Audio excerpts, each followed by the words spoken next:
And welcome everyone to University of Puget Sound here in Tacoma, Washington. A gorgeous day for some baseball. Garrow Von Dane with you live as the Goldpanners get set to take on the Everett, Washington Merchants. First meeting of the season between these two. They did dance around each other, a la Ships in the Night in Grand Forks, but never faced each other. And I'll get the opportunity here in Tacoma. Corey Braun will get the call for Fairbanks. The left-hander is on the mound, getting loose. Their Goldpanners in their red tops and the red caps with the star and 49. And the Everett Merchants are in their black tops with the blue and white trim. A couple of old programs meeting up here at the University of Puget Sound. And Corey Braun is on the hill. The Goldpanners, the home team today. Good to be back with you live on Panner Vision. We've got full video and audio going today. Our crew here, John Lorkey and Alexis Friedman and Chris Carlson back in Fairbanks, putting in the extra work today to try and bring Panner Vision back to you here on YouTube. And I don't believe we have the YouTube chat going because we don't have anyone to monitor it right now, but things are always a little bit different on the road. So sorry we don't have the chat going, but we'll get that back as soon as we are able to. Strike is called. It's a 1-1 count. Corey Braun starting here to Aaron Barber for the Merchants. Barber, the second baseman for Everett, will be followed by shortstop Cole Kramer and then the center fielder Ryan Witt. This ball is fouled out of play. Cleanup spot. Kaysen Taggart, the first baseman. Designated hitter Will Herron batting fifth. Kai Alberghini, the right fielder, in the sixth spot. And then the bottom three, Davis Kester in left field, Jack Johnson, the third baseman, batting eighth. And Aaron Clogston catching and batting ninth for the Merchants. The ball and two strikes from Corey Braun. And he misses outside 2-2 on Aaron Barber for Everett. Garrow Von Dane here. It is a gorgeous 76-degree day here in the Pacific Northwest. Just absolutely perfect for baseball. And Braun just misses away. That's different from last night. Goldpanners and Merchants. These two teams met in Fairbanks last summer as part of the Midnight Sun Series.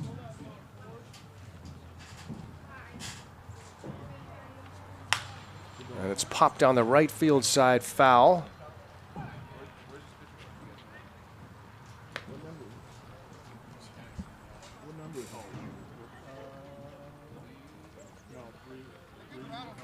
Everett Merchants had a tough series in Grand Forks. They did not advance to the semis. Gave up a lot of runs in that tournament, did Everett. Played some wild games, won a couple wild ones and lost a few. Barber hanging in with a 3-ball, 2-strike count, batting .429 this year.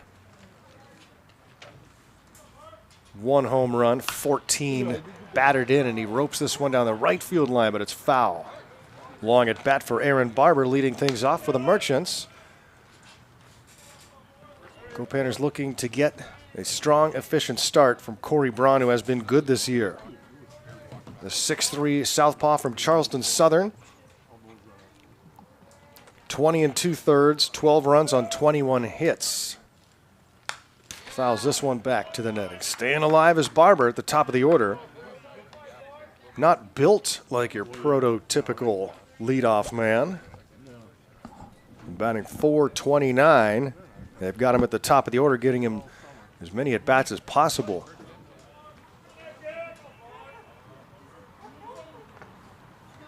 The 3-2. Right there for strike three. And Barber doesn't like the call. Looked good from here. And Braun K's Barber for the first out of the ball game. And that brings up Cole Kramer. Panners defeating the Seattle Studs a couple of days ago, 7-3. Studs had a 3-1 lead after 2. They would not score again. Good work by the Fairbanks bullpen. 5 pitchers combining in that game. 4 for those last 7 innings to not give up a run on just 4 hits over those last 7. This one is chopped towards third. Slipping and getting his footing, making the play and throwing across is Griffin Harrison. The 5-3 put out 2 away here in the top of the first. Let's go around the Fairbanks defense. Catching for Braun is Blake Hiraki. Cole Alexander at first, Matthew Penal at second, Marty Munoz the shortstop. Griffin Harrison at third base. Dominic Hughes gets the start in left. Caden Clark is in center field, and Sean Rimmer is in right. DH for Fairbanks today will be Ethan Remmers.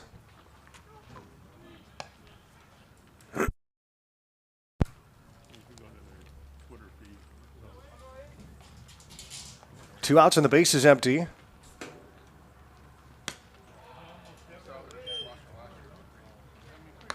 Misses to Ryan Witt for the Everett Merchants. Witt batting .300 so far this year. There you go. And a strike called. Have some fun, don't miss. Just one of his hits is for extra bases.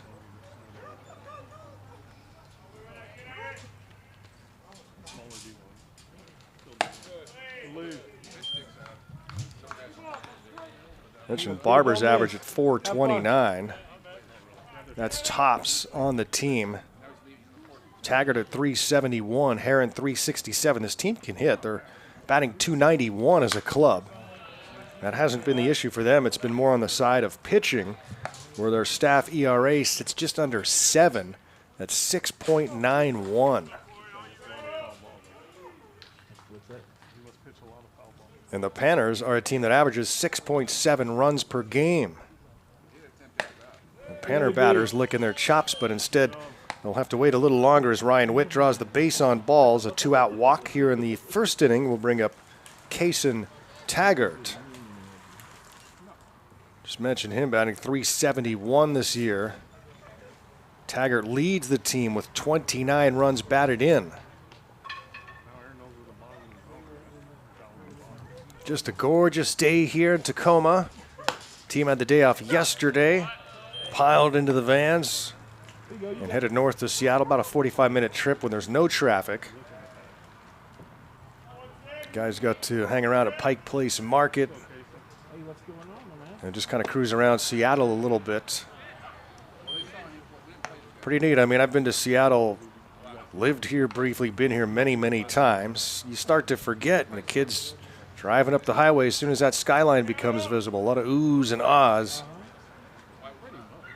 from the guys who have never seen Seattle like a city like the Emerald City. Ground ball to second. Penal throws on to first. That takes care of Taggart and the Merchants here in the top of the first. Goldpanners coming to bat.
Garo Von Dane here in sunny Tacoma, Washington. We're in the press box here behind the University of Puget Sound, field home of the Puget Sound Loggers the rest of the year. Division III program here in Tacoma. And home to the Seattle Studs in the summertime, but today it's the Goldpanners and Everett Merchants. Goldpanners come to bat 0-0 game. Bottom of the first, Dominic Hughes swings at the first pitch and grounds it slowly towards second, and he's out by half a step. The 4-3 putout takes care of Hughes. One pitch, one out. Brings up Griffin Harrison.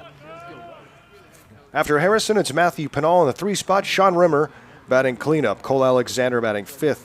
Ethan Remmers, the designated hitter, in the 6th spot. Catcher Blake Hiraki batting 7th. Marty Munoz 8th, and Caden Clark will round out the Goldpanner batting order here on a Thursday night in the Pacific Northwest. Had a gorgeous day yesterday in the city.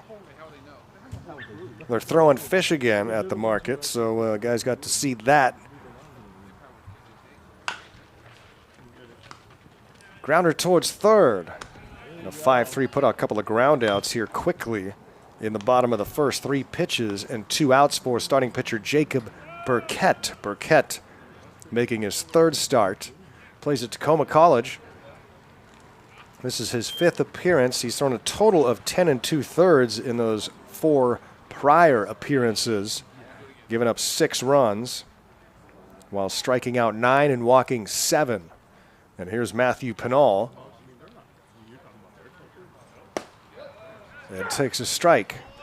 Good day yesterday for Pinal, a 2-way player for Fairbanks. Went 2 for 5 from the plate with a triple and a double, knocked in a pair. Big 2-out base hit to drive in 2 runs. Panners have been struggling trying to get those big 2-out base hits. But Pinal got the double yesterday, and it was a big one late in the game. He scored twice and then came on to pitch the 9th and put down the Studs 1-2-3 and grounds this one right over the mound into center field. And a 2-out single for Matthew Pinal. Continues to swing a hot bat. He is now 10 for his last 24. That'll bring up Sean Rimmer in the cleanup spot. Rimmer making his return to the lineup yesterday after missing Grand Forks. Probably feeling a little out of sync in yesterday's game. Wound up going 1 for 5 with an infield hit. Takes a minute to get your timing back after some time off. Takes a big swing and a miss.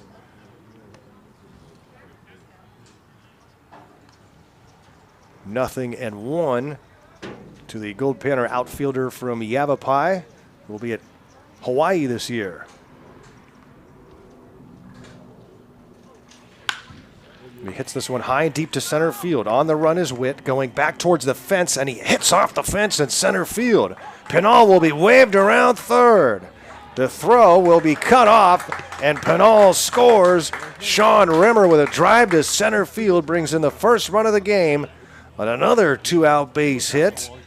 And Rimmer drives in Pinal to make it 1-0 Goldpanners. All happening here with 2 outs in the bottom of the first. Hit that one a long way. It's 390 to straight center. It was about 2/3 of the way up the fence where that ball banged off the wall. RBI double for Rimmer. The Panners have a 1-0 lead, and Cole Alexander will stand in.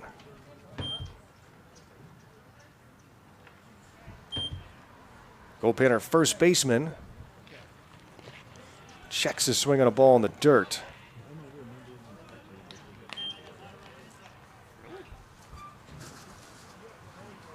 Alexander, a sophomore from Hawaii, out of Georgetown, Texas, 6'6".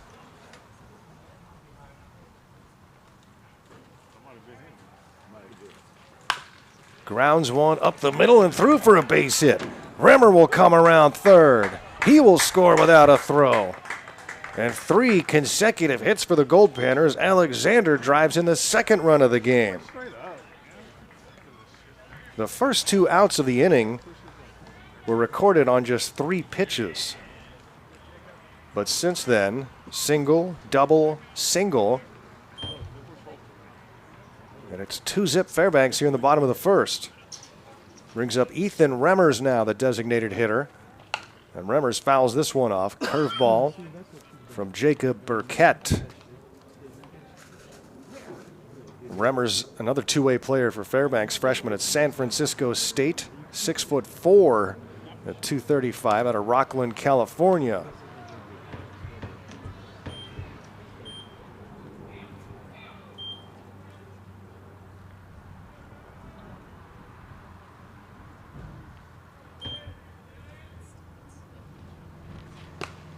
Fouls that one off. Seattle looks so much different every time you go.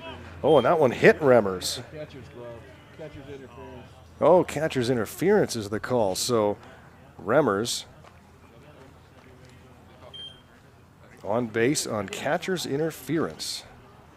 So he will take first. Alexander goes to second and the inning continues. He hit the glove. For Blake Hiraki, Goldpanner catcher from Hawaii. Yes, it's E2.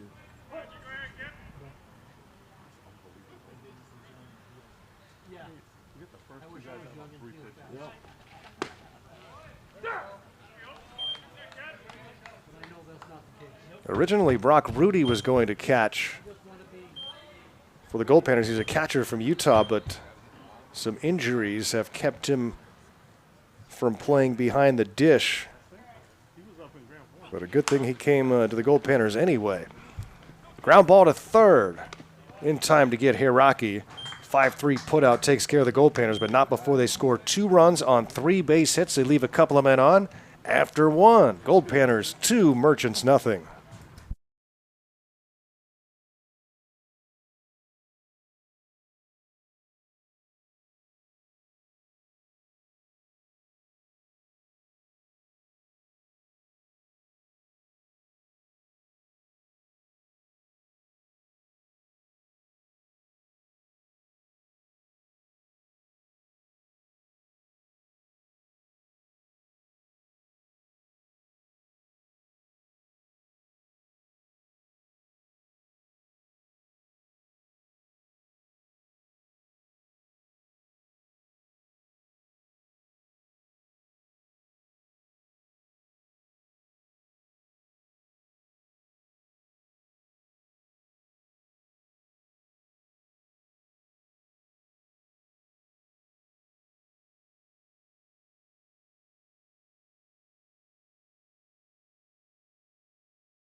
Beautiful day here in Tacoma. Some good fans enjoying the action here at University of Puget Sound. Goldpanners and Everett Merchants moved to inning number 2. Fairbanks scoring twice in the bottom of the first. The first pitch of the second is lined into center field, but right at Caden Clark. One pitch to take care of Will Herron, the designated hitter in the 5 spot. And Corey Braun will face Kai Alberghini. Number 30 for the Merchants, the right fielder, Alberghini. GM and head coach Harold Pyatt not with the Merchants. We wish him a speedy recovery. A little under the weather right now. And Harold hopes to be back later this week. Harold has been in charge of this program since they were founded. Really, it began in 1973 under a different name, and then the Merchants were born a few years later. And all run by Harold Pyatt the entire time. Harold even played for the Merchants for a long, long time. He was the DH well into his 40s and even broke up a no-hitter at the NBC World Series in Wichita at the age of 47 in a pinch hitting role. High fly ball down the right field line and just in foul territory. Racing over to make the catch is Rimmer. 2 up and 2 down here in the top of the second. Brings up Davis Kester, the left fielder. Harold led the Merchants to the NBC title in 1988.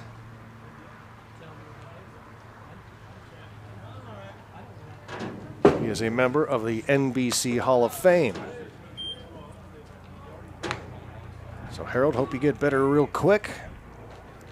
Got to catch up with Harold a bit at the Grand Forks International. Swing and a miss.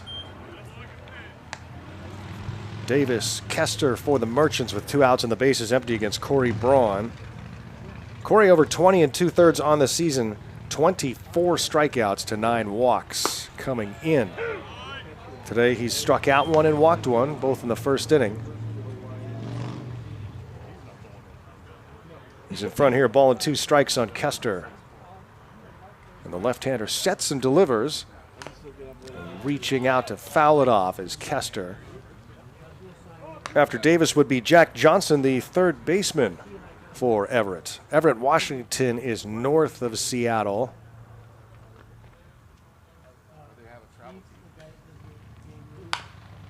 Chopped left side. Good scoop at third by Harrison, who throws across.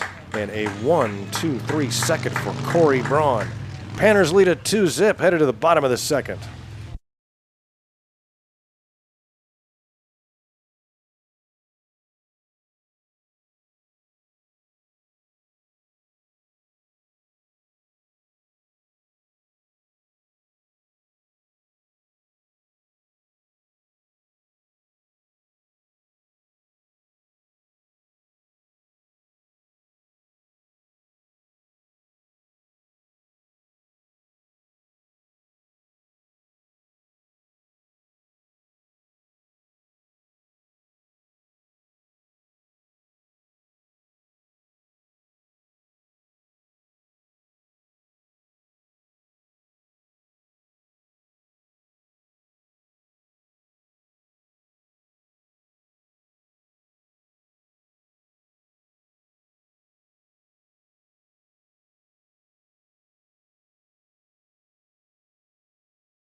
Goldpanners come up to bat here in the bottom of the second inning, leading 2-0. Good work for Corey Braun, top of the second, a 1-2-3 inning. And now back out for a second inning of work is Jacob Burkett, the right-handed starter for Everett from Tacoma College. He works to Marty Munoz, Caden Clark, and then the top of the order, Dominic Hughes. Beautiful day here in the Pacific Northwest. Summers here are gorgeous. Everybody talks about the rain in the Seattle area, but that's usually reserved for September through April when it rains all the time. Munoz grounds 1 to first. Taking it to the bag is Kaysen Taggart. 1 up and 1 down here in the bottom of the second inning. Yeah, there's just a hanging, cloudy mist in the Seattle area for much of the year, but in the summertime, man, it's gorgeous, especially in the city with the water, the skyscrapers, and the Space Needle. It really is a beautiful city. Undergone a lot of change, of course, with Amazon moving in and taking over. huge city, highly populated. And bring a fat wallet if you're looking to buy a home.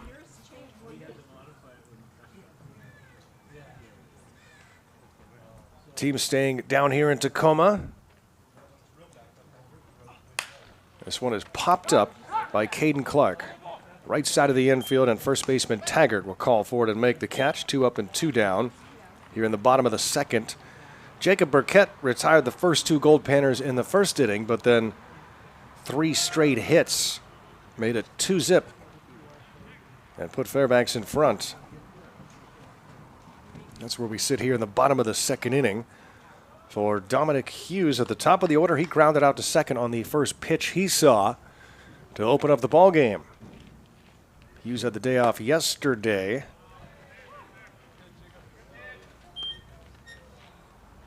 A sophomore from Kansas State University. Dom's 6 for his last 12 with a home run and 5 runs scored, but he grounds this one to second. And a 1-2-3 second inning for Jacob Burkett. He needed that after a long first. We'll go to the third. It's Goldpanners 2, Merchants nothing.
Good to have you back with us on Pannervision here on a beautiful Thursday in Tacoma, Washington. It's like a mini Seattle. Downtown area on the water.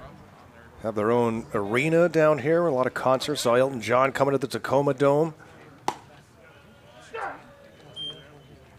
Strike called as Corey Braun works here in the top of the third inning. Goldpanners leading 2-0.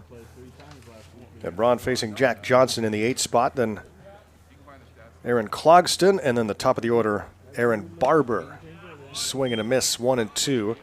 Braun a 1-2-3 second. Faced 4 batters in the first, walking 1. Has not given up a base hit.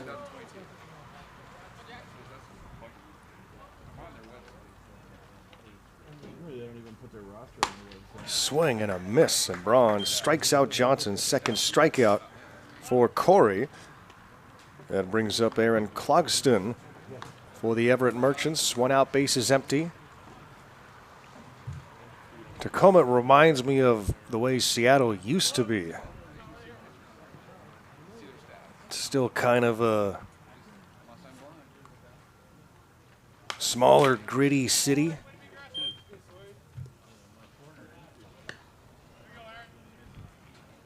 Not as shiny and glitzy as the new Seattle.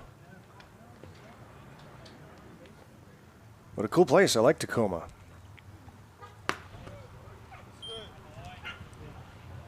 Ball and a strike on Aaron Clogston in the 9 spot. 1 out and the base is empty.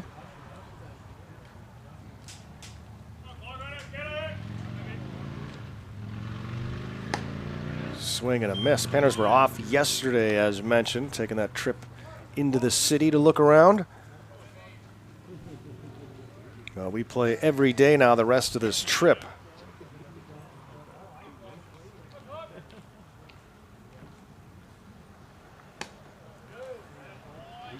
It just misses 2-2. Tomorrow, another 5:30 start. We'll take on the Studs again. And then Saturday morning, we play at 11 a.m. against Everett. And then on getaway day Sunday, a 1 p.m. start. Saturday night, the team will head to the Mariners game. And that one's poked into left field for a base hit. Clogston reaching down to get that one. A one-out single for the Merchants catcher. First hit of the game for Everett. And we go to the top of the order for Aaron Barber. Goldpanners leading 2-0.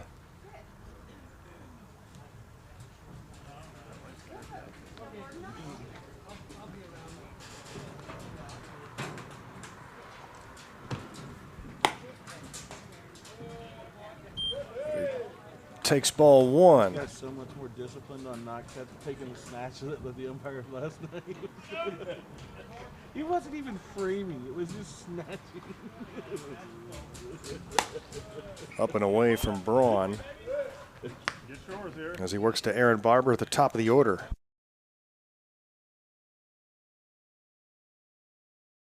Looking back at you like you kid, there's nothing you can even do. Haven't seen the newest Goldpanner pitcher yet, Alex Verdugo. Arrived a few days ago. Looking forward to seeing him in action out of Texas Rio Grande Valley.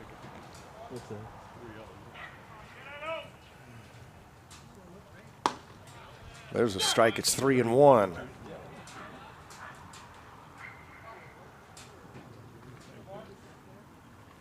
Corey Braun hoping to go a long way in this one. He's off to a good start. Just gave up his first hit, and Aaron Clogston stands at first base now with one out. Barber struck out looking on a 3-2 pitch in the first. And he stands in now with a 3-2 count. He pops this one up high on the right field side, but it's going to get just out of the reach of first baseman Cole Alexander.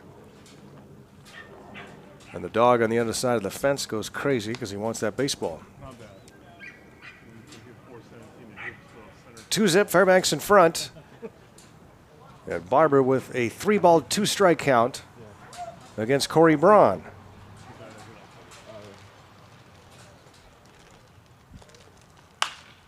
Line foul, right field side.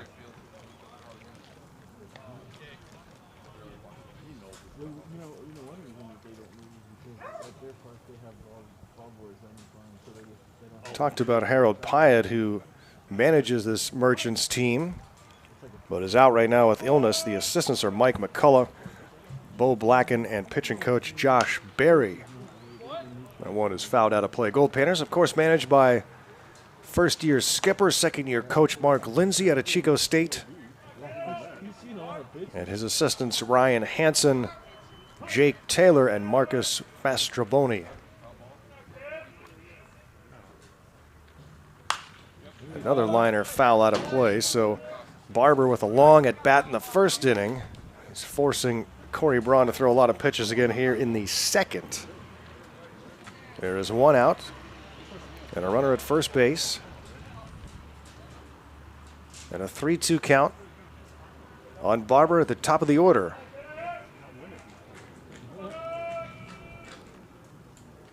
Outfield is really shaded towards right.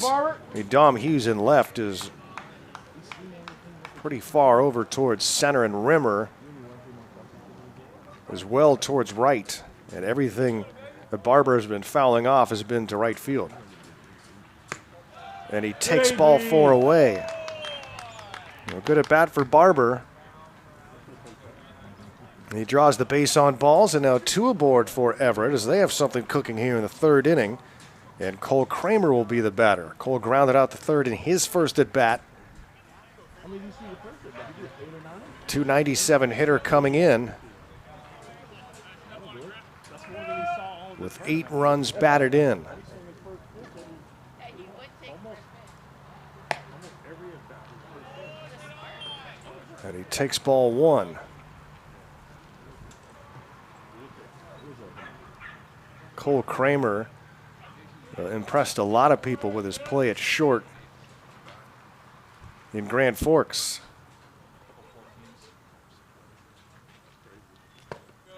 He takes a strike. Ball was dropped by catcher Blake Hiraki, but still got the strike call. Cole Kramer with Ryan Witt on deck. 2 aboard, 1 out.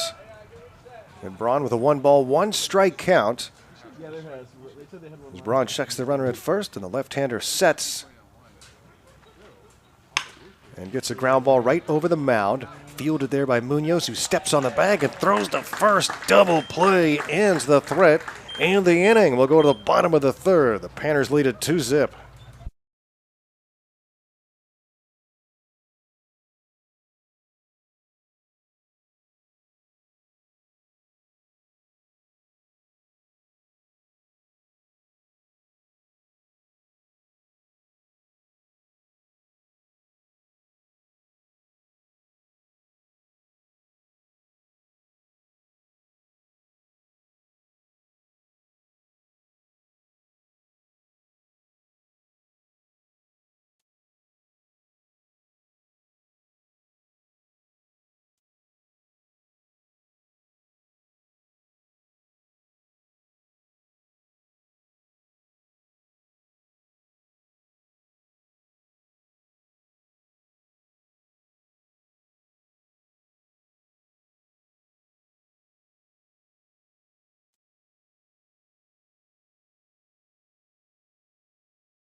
Bottom of the 3rd inning from UPS Field here in Tacoma. Garrow Von Dane with you live on Panner Vision. We're back on the air in video and audio form. Sorry to the Cooper family. We've missed his last 2 outings with internet problems. But we'll make sure we get him next time. Harrison leading off, followed by Matthew Pinal and Sean Rimmer. 2, 3, and 4 spots in the Panner batting order. Fairbanks leading 2-zip.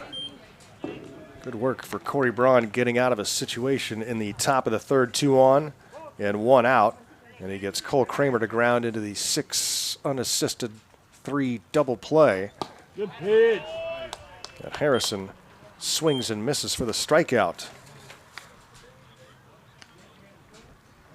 And on the other side, Jacob Burkett, good recovery for him after giving up those 2 runs in the 1st. He's now retired 5 straight without letting a ball out of the infield. Matthew Pinal singled in his first at bat.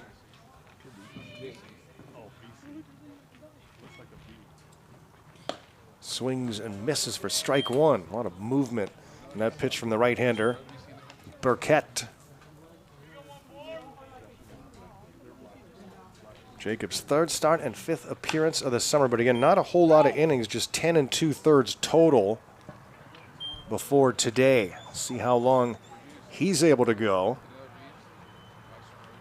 Again, the Merchants have had trouble with pitching this year with a staff ERA of 6.91, and they were giving up 10, 11 runs a game in Grand Forks.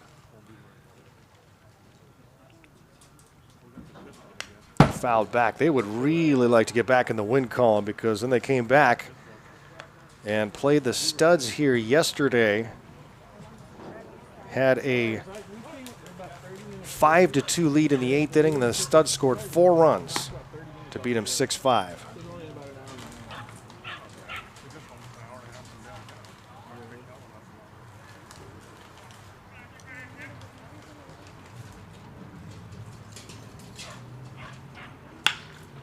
Grounded sharply right side.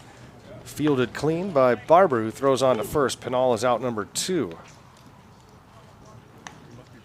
6 straight retired for Burkett. Brings up Sean Rimmer.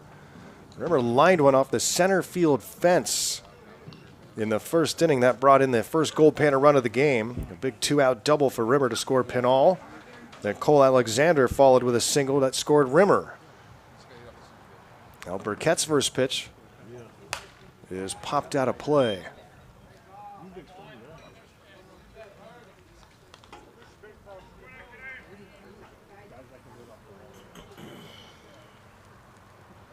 Was looking over the Utah Marshals tournament for August. There's a really nice field they have in Kearns, Utah. Holds about 2,500, natural surface.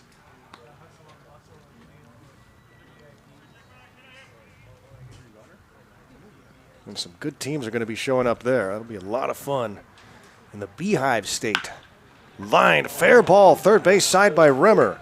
He's on the move, rounding first on his way to second base. The ball is scooped up as Rimmer jogs into second with a 2-out double. Rimmer 2 for 2 with a couple of doubles in the game.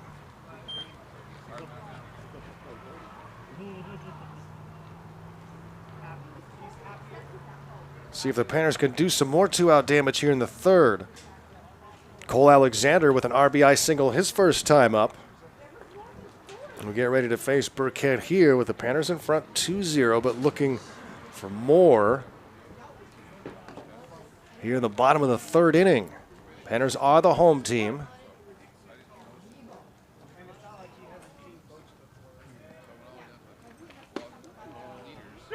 And he takes a strike.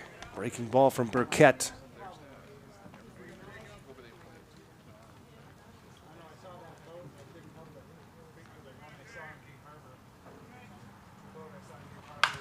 Grounds this one left side. That'll get through for a base hit. Rimmer's going to be waved around. Here comes the throw from the left fielder, Kester, and it's not going to beat Rimmer, and it's 3-0 Goldpanners. How about the 2-out work today for Rimmer and Alexander?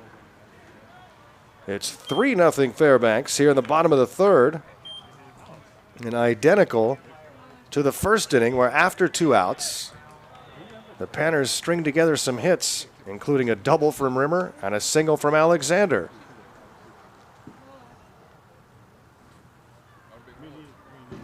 Ethan Remmers now. He reached on catcher's interference in the first inning as he was swinging the bat on a pitch, and the glove of Clogston got in the way.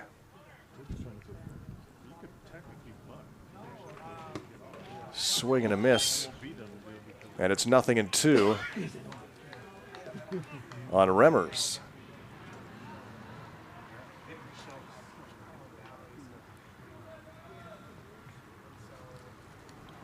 Right-hander Burkett with 2 outs. He's 1 strike away from ending this inning.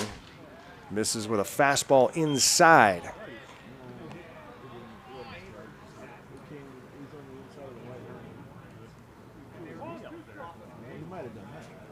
One and 2 with Alexander at first base.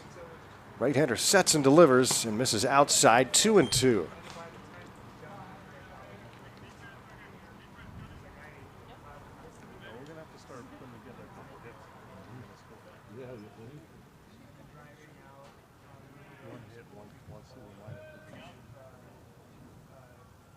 The 2-2 is on the way. And a swing and a miss. Remmers strikes out. A couple of strikeouts in the inning, but the Panthers pick up another run on 2 base hits. They leave a man on. Fairbanks 3, Everett 0. We're headed to the 4th.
First pitch of the fourth inning is called a strike. Corey Braun back on the hill. Good work so far. No runs on just one base hit. He's walked a couple and struck out 2. Starts in front here, 0-2 on Ryan Witt in the 3 spot. Keep it simple, buddy.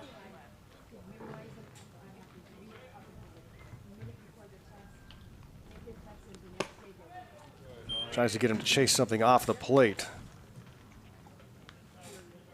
Goldpanners leading 3-0 as we start the fourth. And gets a swing and a foul tip, stays 1-2 on the center fielder for the Everett Merchants. Panners have not given up a run since the second inning of Tuesday's game. There's a strike. Called out is Ryan Witt. Braun froze him for the first out here in the fourth inning. That's the 3rd strikeout for Corey. And brings up Kaysen Taggart.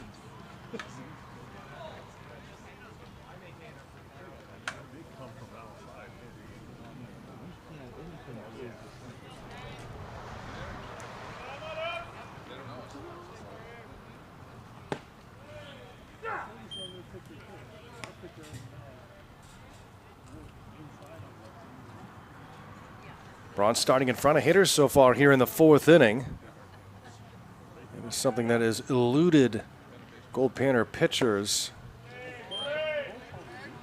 in recent days, but Braun today has done good work, and he has not allowed a leadoff batter to reach.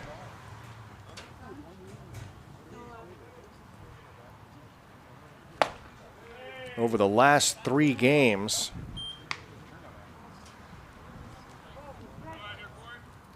Goldpanner pitchers had allowed leadoff runners to reach safely 13 times. That's 13 times in 27 innings, nearly every other inning on average.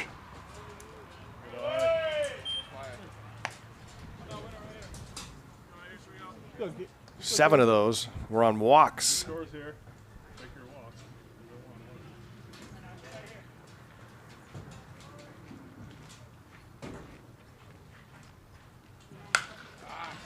Big swing and a slow roller towards first. Alexander will flip to Braun, who gets to the bag in time for the 3-1 put out, 2 up and 2 down. Good job by Braun to get there and get his feet set too.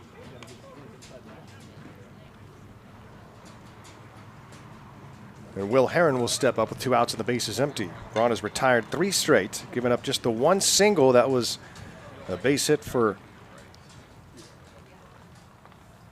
the number 9 hitting catcher, Aaron Clogston, in the 3rd inning.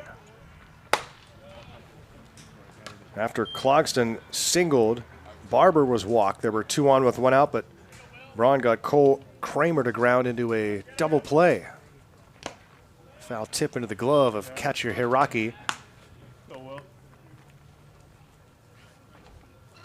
3-0 Goldpanners, top of the 4th. 2 outs and the base is empty.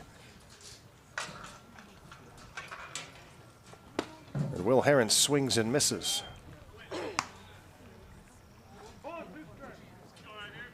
The designated hitter for the Everett Merchants, Will Herron, batting .367 this summer. The 1-2, and he grounds one foul left side.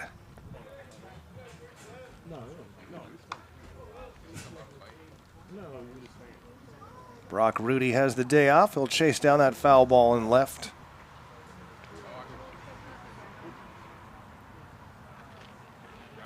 Way outside, 2-2. After Herron would be Kai Alberghini.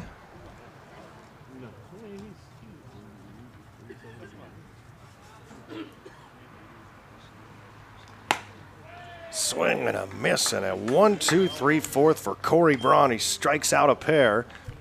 We'll head to the bottom of the 4th. It's Goldpanners 3, Merchants nothing.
Blake Hiraki will lead off for Fairbanks as we go to the bottom of the 4th inning from UPS Field. Yeah, that's the same field we were at the other day as Hiraki pops this one up, and it'll be caught by first baseman Kaysen Taggart.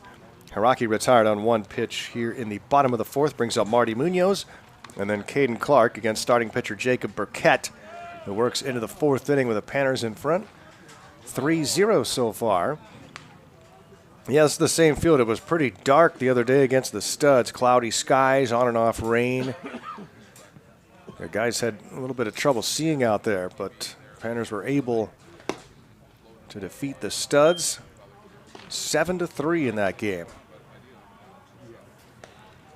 And today have a 3-0 lead over the Everett Merchants. Back off the press box and bouncing into the stands. There are quite a few people here today, enjoying the beautiful weather and a couple of good teams going at it. Munoz grounds one to first. Taggart will take it himself. 3 unassisted.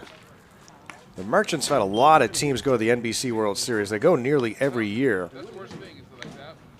But oddly enough, a couple of years ago, they had one of the best teams that they've had in recent memory, and they wound up not making the trip that summer. They won the PIL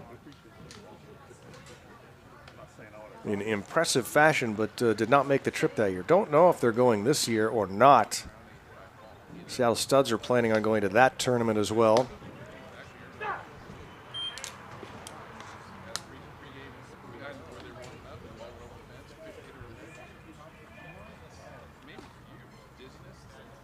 Nothing in 1 here on Clark. He dances out of the way of that pitch from Burkett. Caden Clark for the Goldpanners. Had a couple of multi-hit games in Grand Forks. Freshman from Dixie State University. Recently went Division I. The school, that is. Thought he had strike 3 and pumps his fist into his glove. Does Burkett.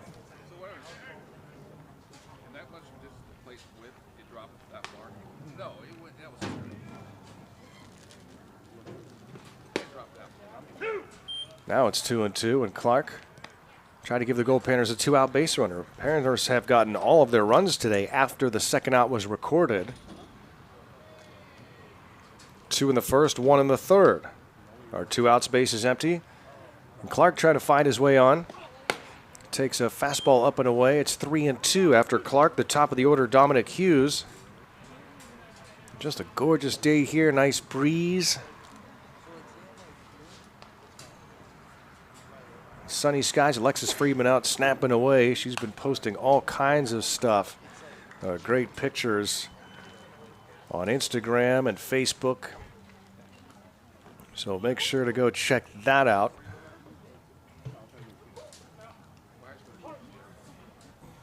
Our journalism major from Hofstra University back with the team now the rest of the way. And it's ball 4 to Clark. A 2-out walk to Caden Clark. He's drawn a lot of walks this year as Caden. And now we go to Dominic Hughes.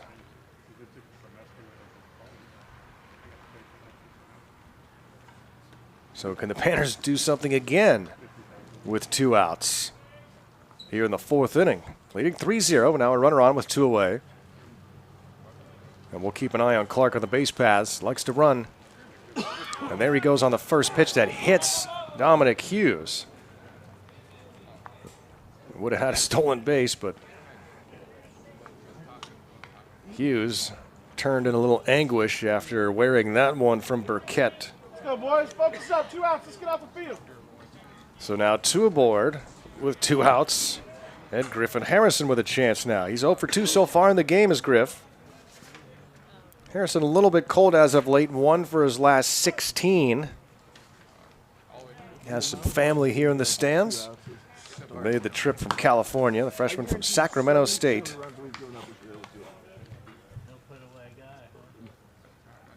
Just lose focus.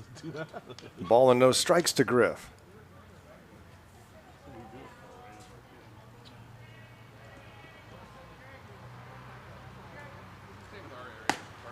takes a strike, thought about it, and said, I'll wait for the next one. 1-1 to Harrison. With Clark at second base, Hughes at first. A walk and a hit batsman.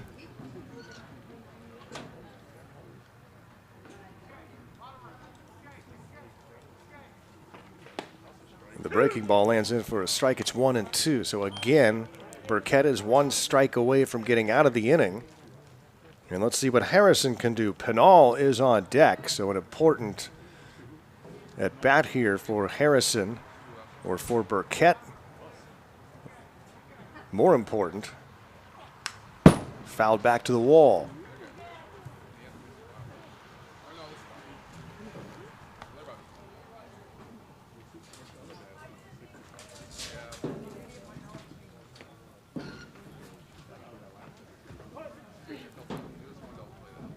And now the 1-2.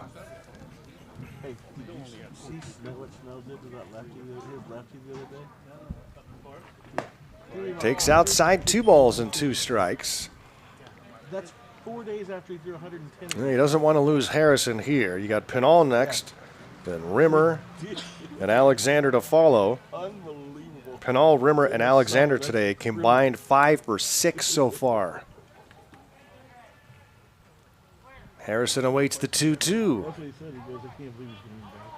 And there goes Clark on his way to third. Ball is bobbled. Then Hughes takes off for second and slides in safely. Hughes a delayed steal. And they both take their respective bases. And now a base hit for Harrison would likely score 2. The count is 3 balls and 2 strikes. Harrison pops it up high into the air. Should be playable. Who's going to call for it? It's going to be the first baseman, Taggart, who reaches out to make the catch. And so Burkett dances his way out of the 4th inning. Panners leave a couple of men on here in the 4th, but lead it 3-0 over the Merchants.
Garrow Von Dane back here in gorgeous Tacoma, Washington. Glad to have you with us on Pannervision. Sorry the chat is not up today. Not sure when we'll get that back, but you'll just have to chat to your screen.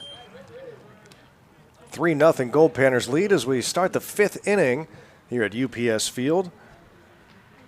And leading off for the Merchants, Kai Alberghini. He'll be followed by Davis Kester and Jack Johnson. 6, 7, and 8 spots in the Merchants batting order. Popped down the right field side and just inside fair territory. Making the catch is Sean Rimmer.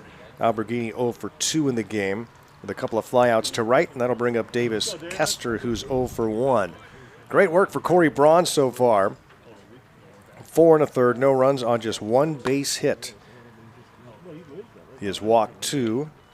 He has struck out 3 and had not allowed a leadoff runner to reach. Panners almost did some more 2-out damage in the 4th inning, but Harrison popped up with a 3-2 count.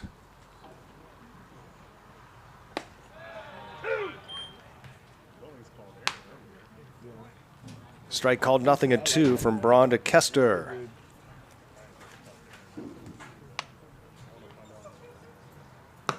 These games are played at 5:30 because there are no lights here. Some of the guys asking me why we were starting so late at 5:30 with as dark as it was the other day, but it's not usually like that. Usually like this. Way up and away. And the other reason is because Studs have some older players on the roster,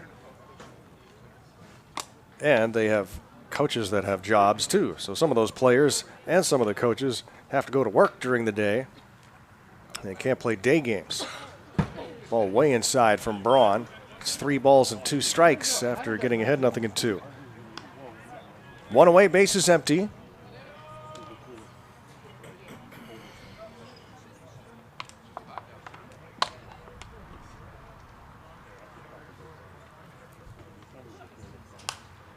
Fouled back to the netting.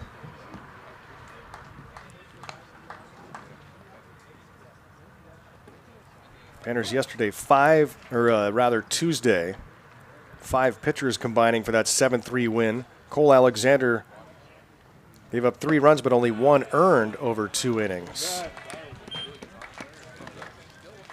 So the Studs only 1 earned run in the game.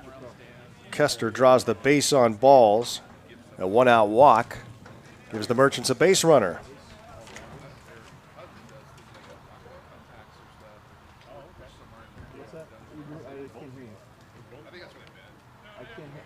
Ethan Remmers, 2 scoreless, hitless innings.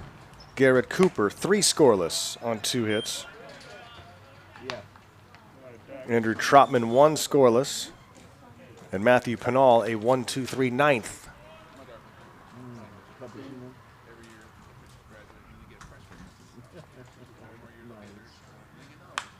Foul back to the net. It's 1-1 to Jack Johnson, the Merchants' third baseman who struck out swinging in the 3rd inning.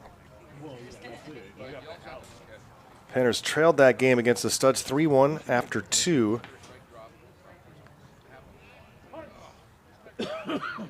But then took the lead in the 7th inning. We're in the 5th inning against the Goldpanners. It's 3-0.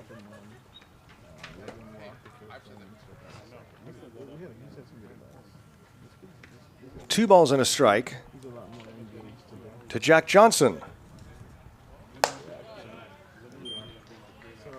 And it's 3-1. Johnson, the 296 hitter on the year, does have 1 home run and 8 runs batted in. The Merchants with 6 home runs as a team this year. And he draws the base on ball, so back-to-back walks for Braun here in the 5th inning. So 2 aboard with 1 out for the 2nd time in this game for the Merchants. And here comes Marcus Mastroboni out to conduct this meeting on the mound. And usually we see head coach / pitching coach Mark Lindsay lead these meetings, but it's Marcus Mastroboni coming out. Just spent a few years in the Chicago Cubs organization. And so his playing career coming to an end with some injuries and the COVID pandemic changing the minor league landscape. And he serves as the bench coach for Mark Lindsay.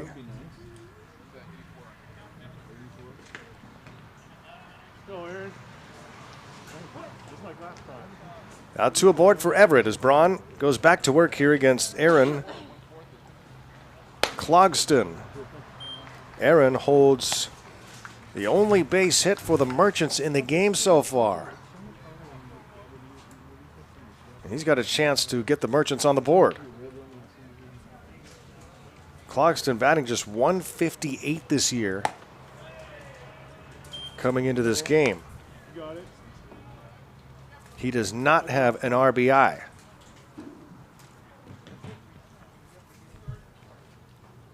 But he's got an opportunity to pick up 1 or 2 here. A ball and a strike from Braun. Swing and a miss. I'm guessing the conversation with Marcus Mastroboni went something like this. Let's throw strikes. 1-2. Popped up right side, and calling for it will be the second baseman, Pinal, racing all the way over to make the catch. And a big out number 2 to take care of Clogston. And that will bring up the top of the order, Aaron Barber, who is 0 for 1 with a walk so far. He's had a couple long at-bats. Fouled off some 3-2 pitches before striking out looking in the first. Did the same thing in the third before drawing the base on balls.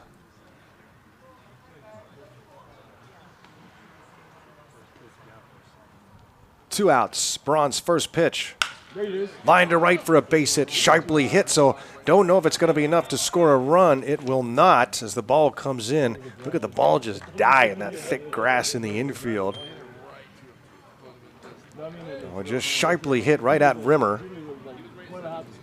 And so it is not able to score a run, but the inning continues. Barber's first hit of the game loads the bases for the Merchants.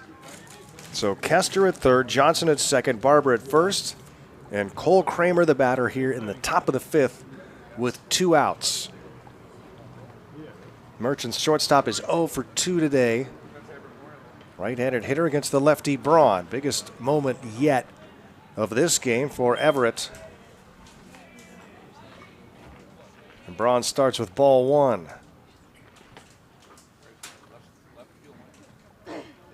Couple of walks in the inning, then the 2-out single.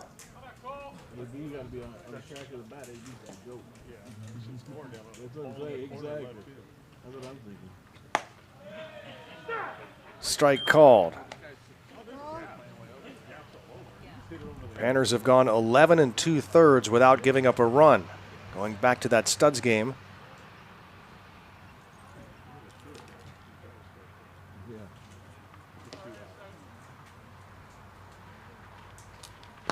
Down and away, 2-1.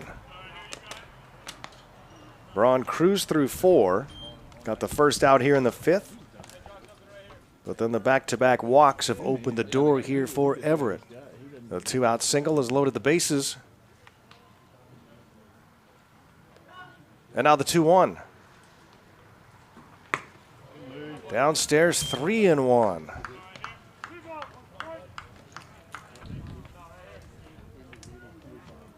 After Kramer is Ryan Witt.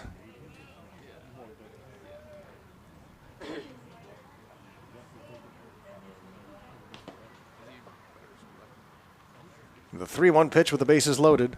Corey Braun misses upstairs for ball 4. 3 walks in the inning. That one brings in the first run for the Everett Merchants. RBI for Kramer. Coming in to score is Kester, and everybody moves up a base. And here comes head coach Mark Lindsay. And is that going to be it for Corey Braun? It is. That's it for Braun. Runs into problems here in the 5th after cruising through 4. The Panners lead at 3-1. Pitching change when we return.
New pitcher into the game for the Goldpanners is Keegan Wentz. So Keegan Wentz will enter the game with the bases loaded and 2 outs. Number 18, the sophomore from Mount Sac, 6'5", 200-pound left-hander.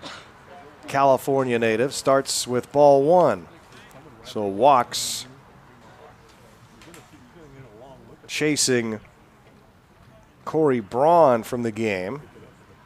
He walked 3 in the inning, walked 1 with the bases loaded. And so here is Keegan Wentz. They've got the runner picked off, but there's no one at first. So the throw goes to the fence, and 1 run scores. They're going to wave another runner around, and he will score. A 2-run error. They had the runner picked off, and Wentz just zipped 1 to the bag. The only problem was Alexander was not on the bag. And that scores 2. So things fall apart on the Goldpanners here in the 5th. And the Merchants have tied the game with 3 runs on 1 base hit.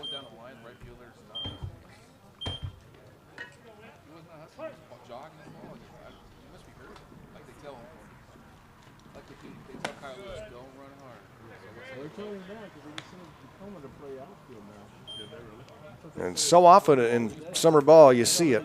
Just let the other teams make the mistakes. And the Panners doing that here in the 5th after a very clean first 4 innings. And Ryan Witt batting here with a runner at third base. And now the Merchants doing all the damage with 2 outs. Every run in this game has come in with 2 outs. This one is popped up right side.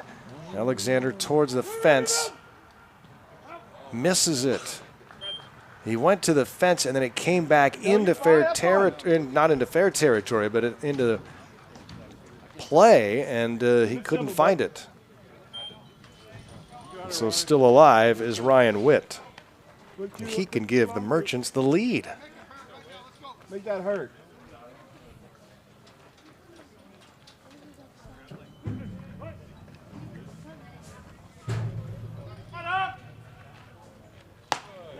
Up and away for a ball.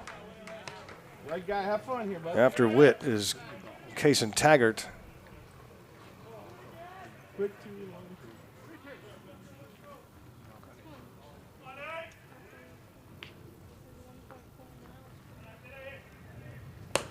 Swing and a miss, and Wentz strikes out Witt. The inning comes to an end, but the Merchants score 3 times on 1 base hit. They leave a man on, and we're tied at 3 through half a ball game.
Head to the bottom of the 5th inning, and Jacob Burkett got a nice rest in the top of the 5th. The Merchants sending 7 batters to the plate and scoring 3 runs on just 1 base hit. We're tied at 3 as we go to the bottom of the 5th. Matthew Pinal, Sean Rimmer, and Cole Alexander due up. Panners looked like they were in position to maybe run away with this one in the 4th inning.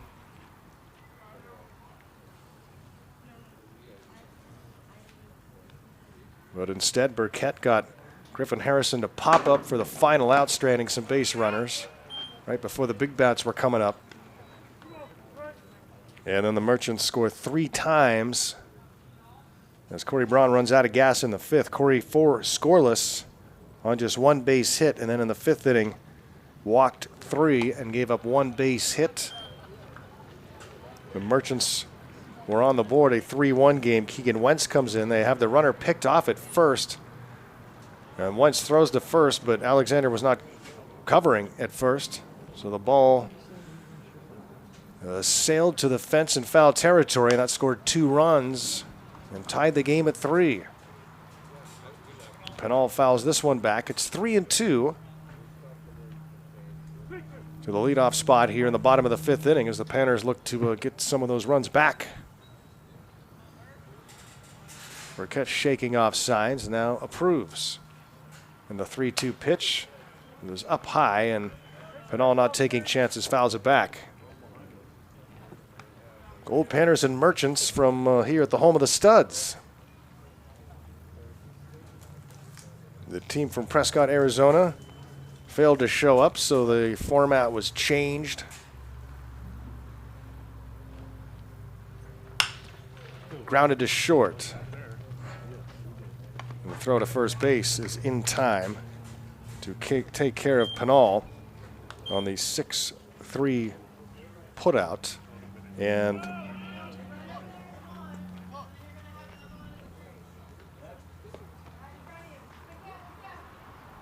the infielders were so far to the right, that's actually a 5-3 putout because that was Jack Johnson making that play.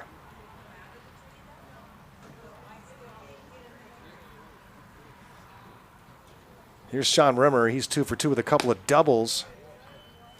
Hit one off the center field fence in the 1st inning to drive in a run. Doubled down the left field line in the 3rd and came in to score. 1 out, base is empty for Rimmer, and he pops this one up towards short. Kramer calling for it, shading his eyes from the sun, and will make the catch. 2 up and 2 down for Burkett here in the 5th. Panners have not been able to do anything against Burkett until the 2nd out. He has retired the first 2 batters of every inning so far. The 3rd one's been the trick.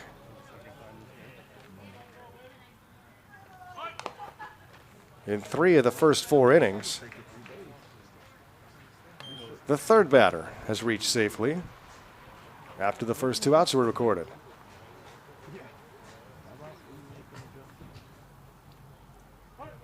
And the shift is fully on here with 3 infielders to the right of second base. Cole Alexander, 2 for 2 with a couple of singles. And Jack Johnson is playing over at short. And this one is smacked into center field, and this one will be caught on the run by Ryan Witt. Hard hit ball, but Witt was right there. And a 1-2-3 5th for Jacob Burkett. We're tied at 3 through 5.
Second inning of work for Keegan Wentz for the Goldpanners. So we have a 3-3 game as we start the sixth. The Panners led this game 3-0.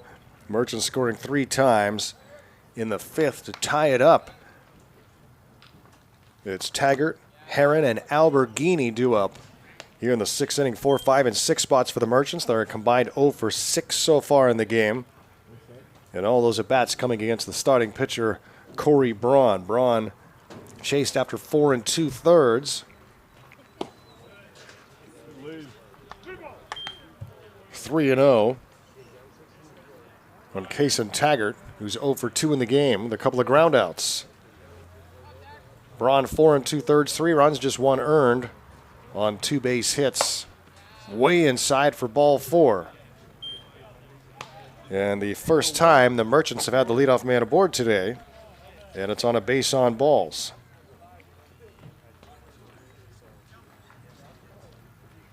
Four of the last 7 Merchants to come to the plate have walked.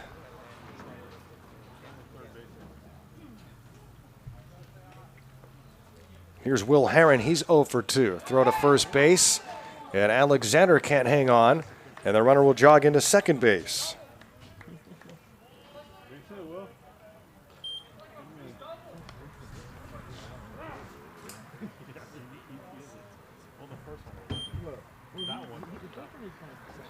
And catcher Blake Hiraki is going to come out and just talk to his pitcher, Keegan Wentz, settle things down.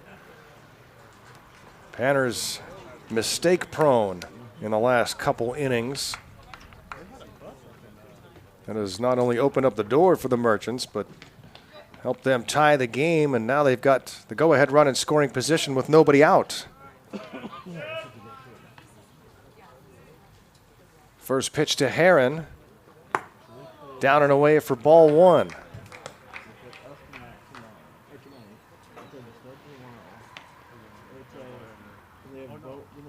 This game can change so fast. Corey Braun was cruising into the 5th. And this game has changed dramatically in the past inning.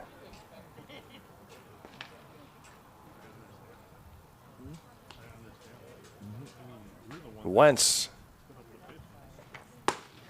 gets the strike call after 6 straight balls. Facing Will Heron, the designated hitter, and then Kai Alberghini. 3-3 game on a gorgeous sunny day with a slight breeze. And he gets the strike call. It's 2-2. Will, sorry.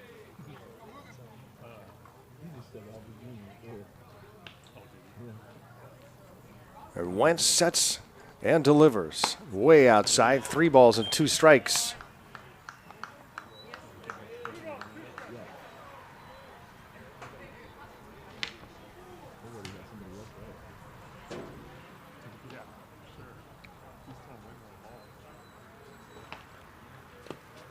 Throws one in the dirt for ball 4.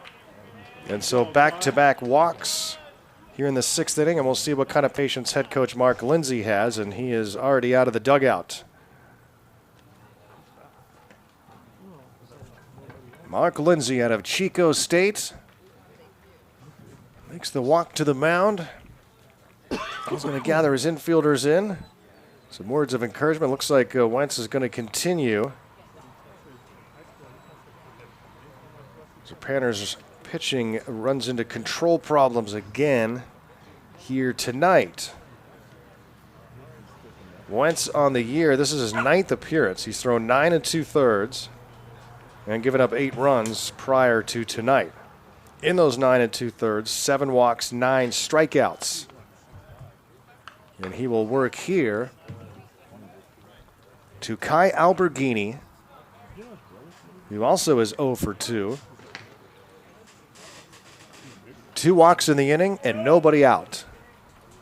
And Wentz will look the runners back. Go, Kai. Unable to see the bullpen from our perspective, so I can't tell you if anybody's warming up. It is situated behind the Goldpanner dugout up the third base side. Hit high into center field. Going back is Clark. He looks to be underneath it and will make the catch. Runner bluffs from second and will head back to the bag. So a big out number one as he takes care of Alberghini and brings up Davis Kester, who's 0 for 1 with a walk and a run scored so far. All 3 runs coming in the 5th inning for the Merchants after the Panners had a 3-0 lead. Goldpanners scored 2 in the 1st, 1 in the 3rd inning. Jacob Burkett has retired 4 straight and not given up a base hit since the 3rd. Checked his swing, takes ball 1. Davis Kester walked and scored in that 5th inning. 3 runs on just 1 base hit. There were 3 walks and an error. And this one's fouled back to the netting. 1 out, 2 aboard, and a 1-1 count on Kester.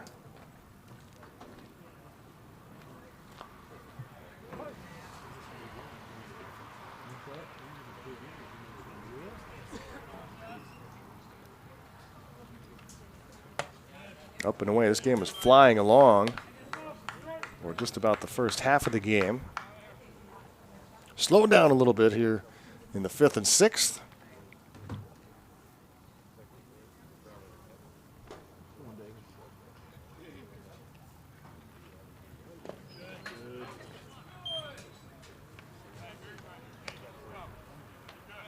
Three and 1. After Kester is Jack Johnson. And Wentz in some trouble here. You got to figure if he loses Kester, that might be it for his outing. And he walks him. The bases are loaded on 3 walks in the inning, and that's it for Kagan Wentz. Here comes Mark Lindsay. Pitching change coming up here at Everett. 3-3, but the Merchants threatening.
Goldpanners and head coach Mark Lindsay will turn to Ian Torpy to take things over.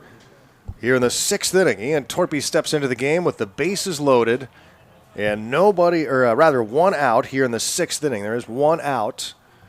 And facing Jack Johnson, Ian Torpy from Northern Colorado hits him on the helmet with the first pitch. And a run comes in.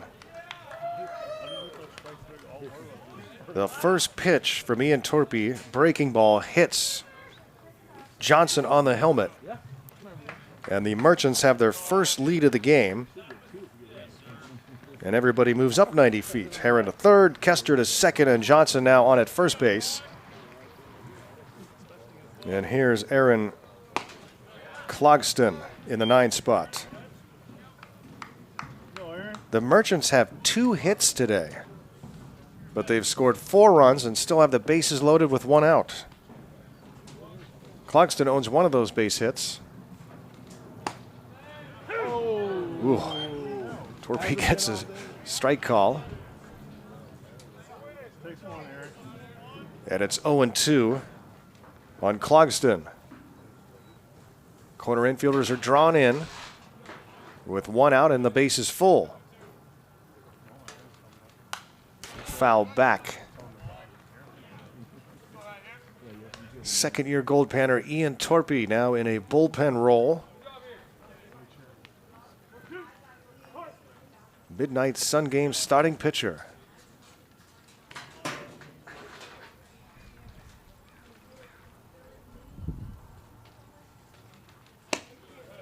Well outside 1-2.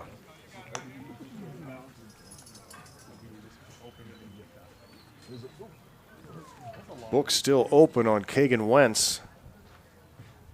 He's responsible for the runners at second and third. And the 1-2 from Torpy. Upstairs, 2-2. 3 walks and a hit batsman in the inning have given the Merchants the lead.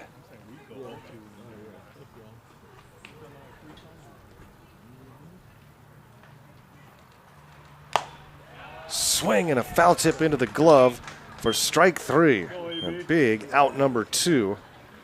And now Torpy will try to strand the bases full and limit the damage here in the 6th inning. The 7th batter will come to the plate in Aaron Barber at the top of the order, and perhaps the toughest out on the team. Barber fouls this one back to the fence. The switch hitter now batting from the left side of the plate against the right-handed Ian Torpy. He is 1 for 2 with a single, a walk, and a run scored so far. It is a tough out and has proven to be here in this game. Close one there. Torpy doesn't get the call. 2 outs, bases full, a ball and a strike. 4-3 lead for the Merchants.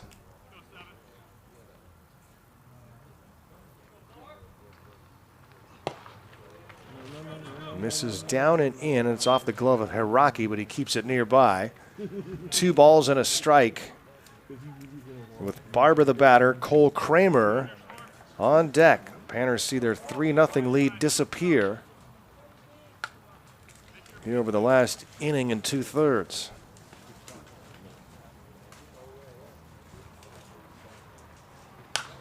Popped out of play. Go Force. Y'all stay through here.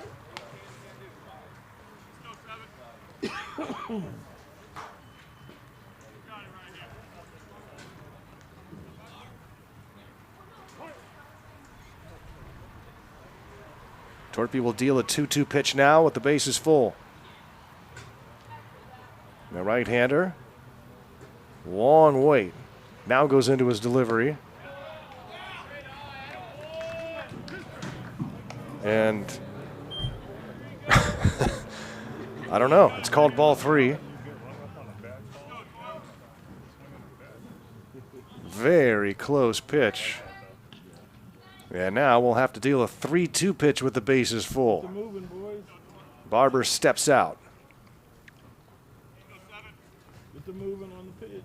4 free passes in the inning. Third batter faced for Ian Torpy now. And he has to deal a 3-2 to Barber. And it's grounded right up the middle into center field for a base hit. 1 run comes in to score. Here comes another right behind. And it is a 6-3 lead for the Merchants. Barber hitting one right over the mound into center field. He's done a lot of damage for the Merchants this year, and he just picked up his first 2 RBIs of the game as Heron and Kester both come in to score. The floodgates have opened here for the Goldpanners. And the Merchants now with a 6-3 lead. The 8th batter of the inning, Cole Kramer, stands in. So now the book is closed on Wentz.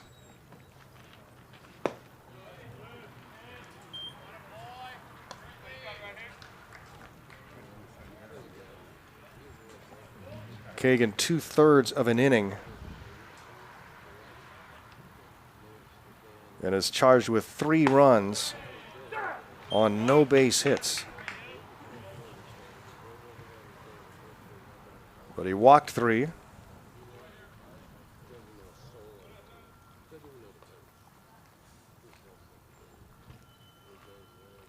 And now runners at the corners with 2 away.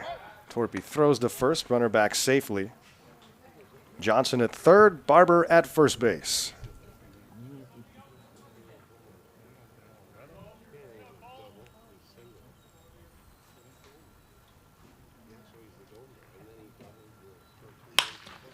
Grounded through the hole on the right side. Pinal tries to get over to it.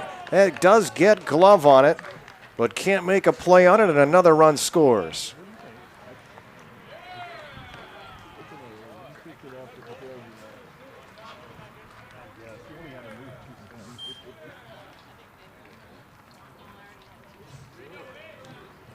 Infield hit for Kramer. Brings in another Merchants run as Johnson scores. And the 9th batter of the inning, Ryan Witt.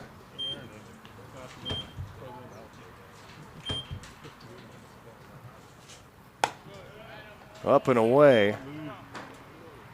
Here you go, the right guy, just like up last week. Have fun.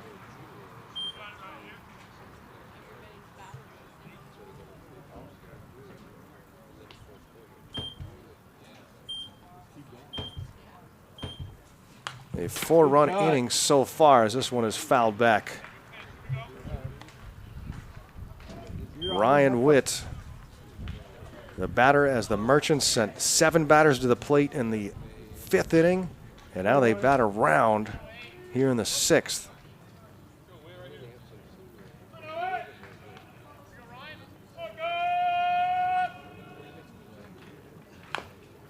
The curveball is fouled off. It's 0-2.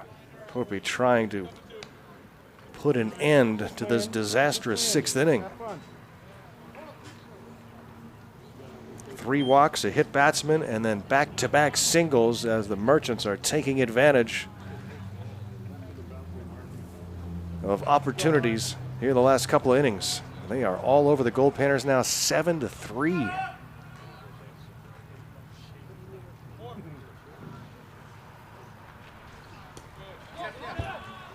And that ball goes past Hiraki to the backstop.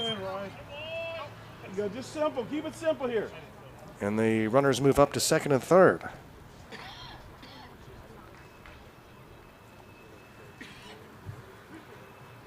Two balls and 2 strikes.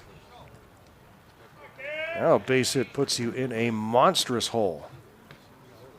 Torpy going to try and take care of Witt, keep the Panners in this game. Misses downstairs, 3-2. Ryan Witt is 0 for 2 with a couple of strikeouts and a walk so far. Still the first time through the order for Ian Torpy.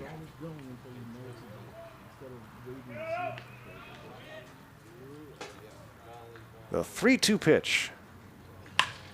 Lined right side, Pinal can't get leather on it. It gets past him into right for a base hit. 2 runs will score, and the Merchants lead it 9-3. My goodness. A 2-run single for Ryan Witt. 7 have reached safely here in the 6th inning. Who saw this coming a couple innings ago? The Panners were cruising, and the wheels have come off here the last couple innings. We still got a lot of game left, but this is a big hole now for the Goldpanners as they trail it by 6. The 10th batter of the inning. Kaysen Taggart stands in. He led off with a 4-pitch walk.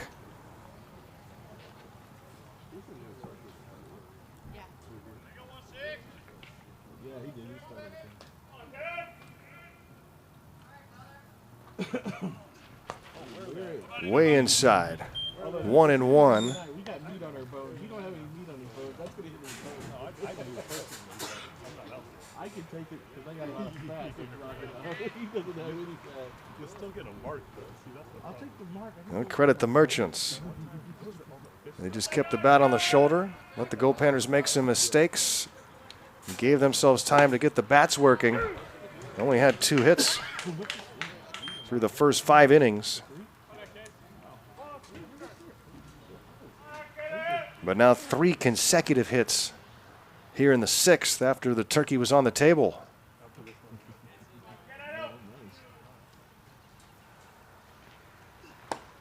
Swing and a miss, and the inning finally comes to a close. Torpy strikes out Taggart. We will go to the bottom of the 6th. The Panners trail it now 9-3.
Head to the bottom of the 6th inning here from University of Puget Sound Field.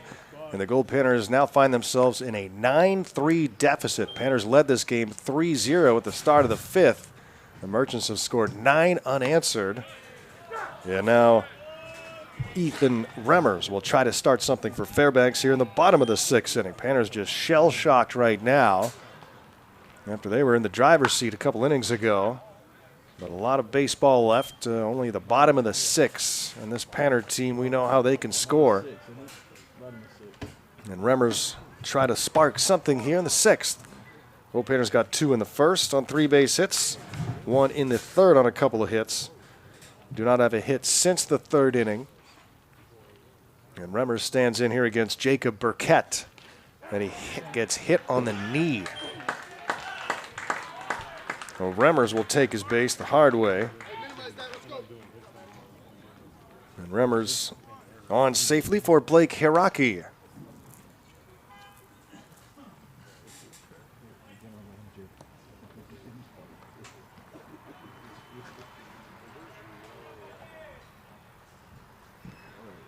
Hiraki 0 for 2 in the game. He'll be followed by Marty Munoz.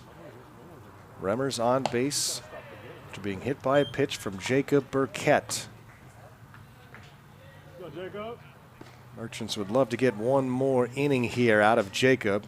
There is activity in the bullpen for Everett. 2 balls and no strikes on Hiraki.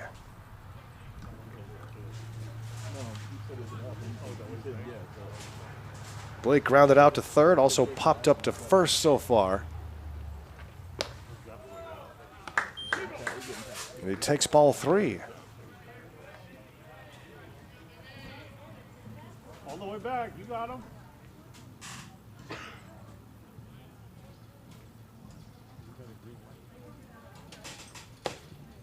Taking all the way. It's a strike called. Do it again. We had a couple of weird plays the other day.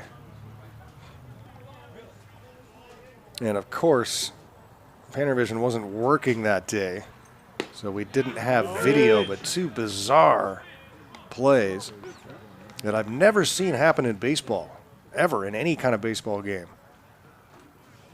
We were talking about those plays last night.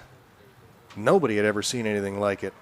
Here's the 3-2, and Hiraki strikes out swinging. So Burkett falls behind 3-0, comes all the way back to strike out Hiraki. Marty Munoz will be the batter. He's grounded out the first twice so far in the game against Burkett. The first play I speak of, and they both involved Tate Shimao. He was at third base. There was a runner at third.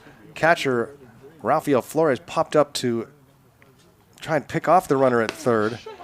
There was a right-handed hitter at the plate.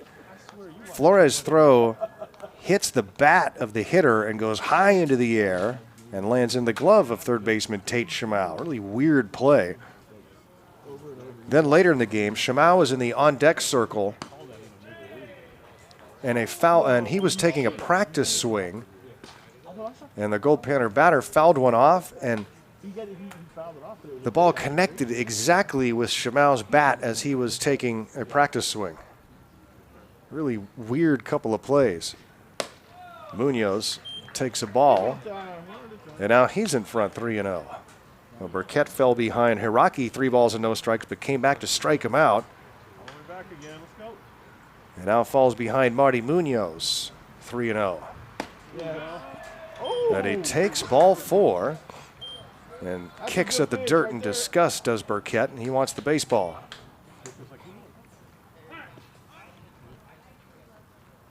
And head coach Mark Lindsay comes out. He's going to make a change and going to bring a pinch runner into the game as Alex Garcia back in uniform, missed the Grand Forks trip. Head coach Mark Lindsay loves what Garcia brings to the base paths. So Munoz draws the base on balls. Remmers goes to second now. He checks out of the game. Garcia is in the DH spot now.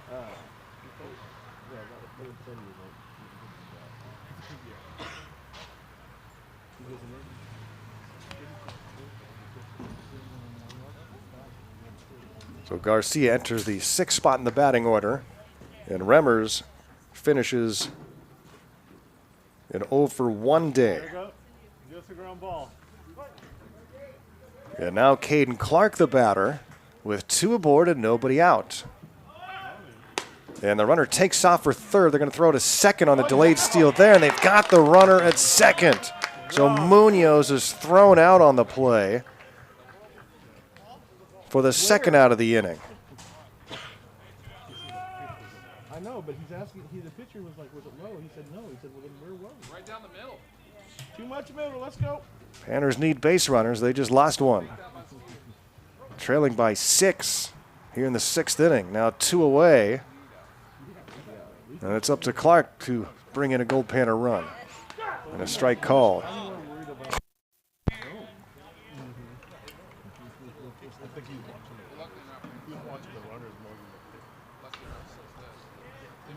Caden Clark is 0-for-1 with a walk so far. Has stolen a base.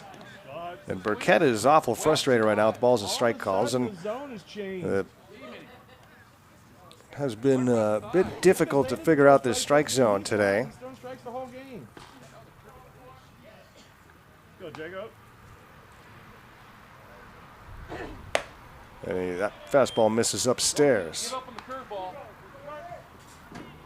So 3-1 now on Clark. Dominic Hughes at the top of the order is due up.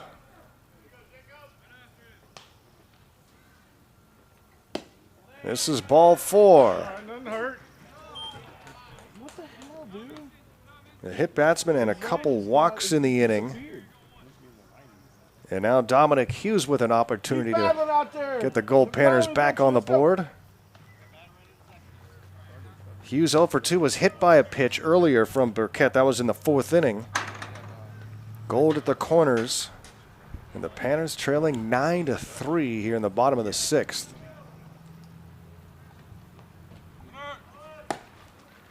Runner takes off for second, and the throw goes into center field, so in to score is Garcia, as he took off after Clark took off for second base. The Panners scratch out a run, and Burkett, meanwhile, having a discussion with the home plate umpire as he's frustrated with the balls and strike calls. It was a great.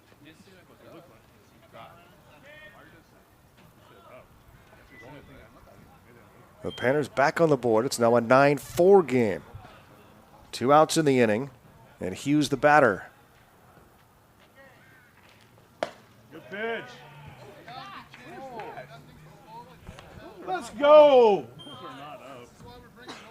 Everybody's here to watch you, Blue. Good job. 2-0 on Hughes.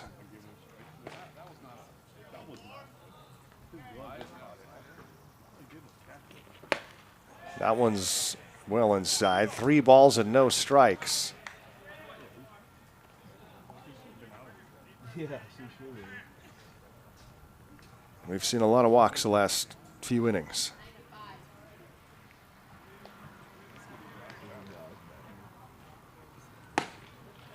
There's a strike call. Panner pitchers have walked 6 and hit a batter in the last 2 innings. Jacob, you got it.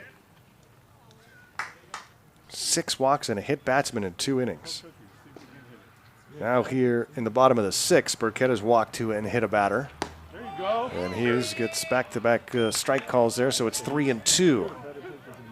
Runner at second base, 2 away, 1 run is in. And Dom Hughes trying to bring in another Goldpanner run.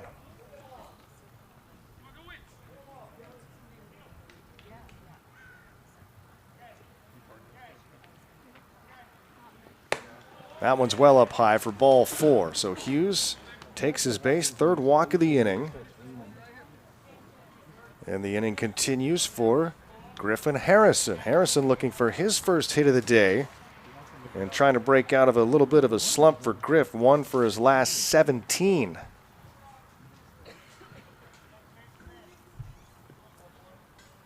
Two aboard for Griff.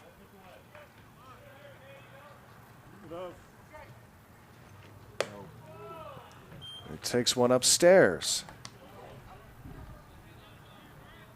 And now how much more patience will the Merchants have with Jacob Burkett? His lead is still pretty comfortable. 3/4 swing and a foul tip. It's 1-1. But after Harrison are Pinal, Rimmer, and Alexander.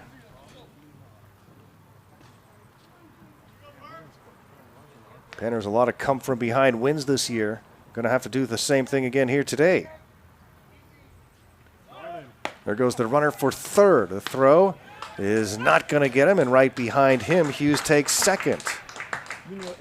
Stolen base for Clark. He has 3 stolen bags in the game.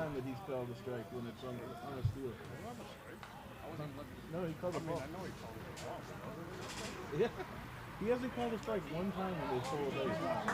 He's watching it. It's 2-1 on Harrison. Upstairs, ball 3.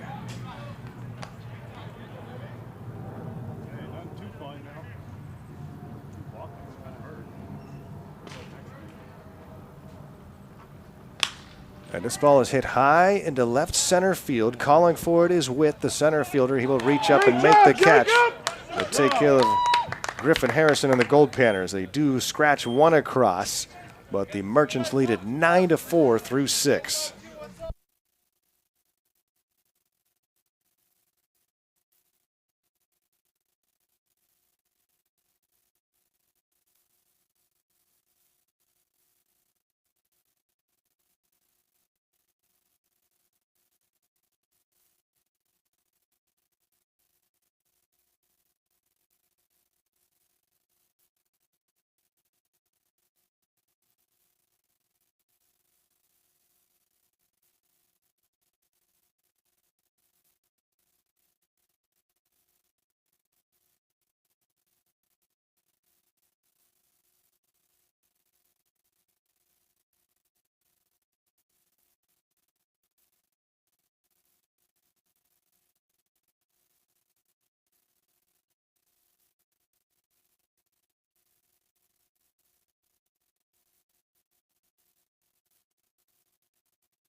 Swing and a miss for strike one as we start the top of the 7th inning.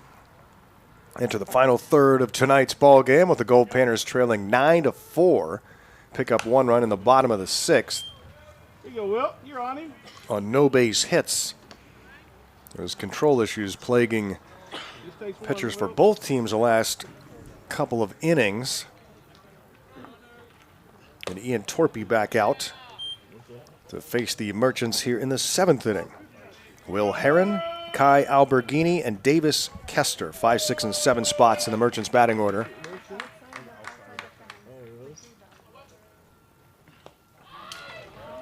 Way outside, 2-2. It looked like Griffin Harrison was exchanging words with the Merchants after that last at bat, but I could not tell for sure what was going on. Here's the 2-2. Called. Strike 3. You gotta leave those out. Strange strike 3 call. You not call it the whole last half inning. You're all right. Good pitch. Heron down on strikes.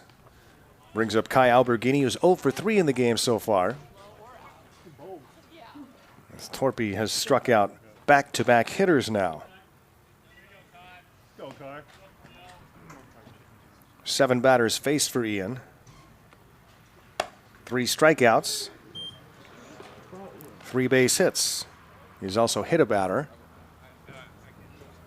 Panners led this game 3-0 at the start of the 5th, but now find themselves trailing 9-4. This one is hit high and deep to left. This one is carrying back, and it is off the fence in left center field.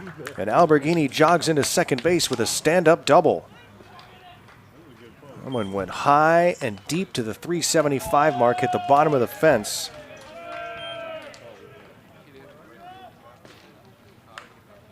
That is the 6th hit of the game for the Merchants.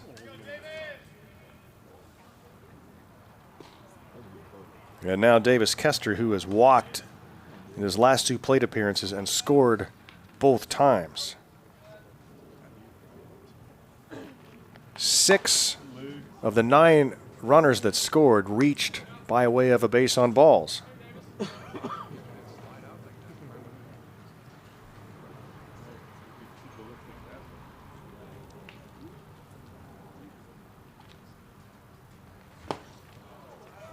Two 2-0 from Ian Torpy to Davis Kester.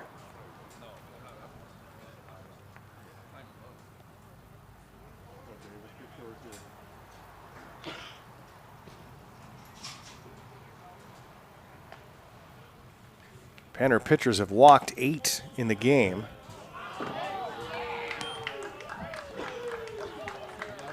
And hit 1 batter.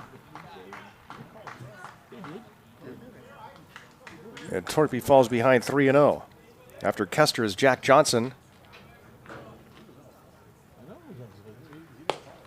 And there's a strike. It's 3-1.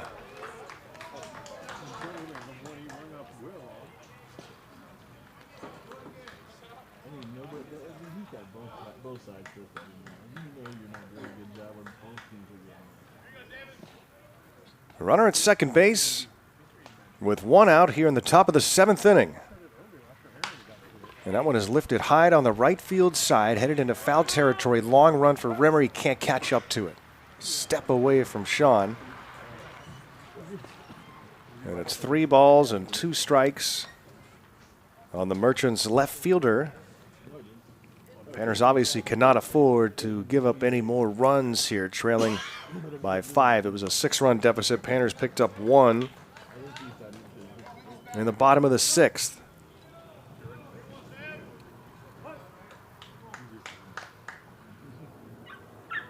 And the 3-2 pitch. Swing and a miss and a big strikeout for Torpy as he gets Kester swinging. 4 strikeouts for Ian Torpy. So now Jack Johnson, who has struck out once, also walked and was hit by a pitch, scored 2 runs, was hit by a pitch with the bases loaded in that cataclysmic 6th inning for the Goldpanners. Swing and a miss. That 6th inning. The Merchants scored 6 runs on 3 base hits.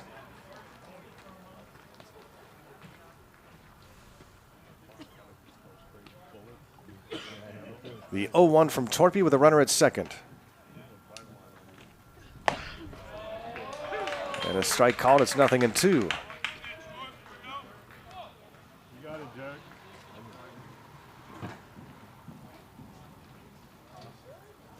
Torpy 1 strike away from putting up a 0 here in the 7th inning.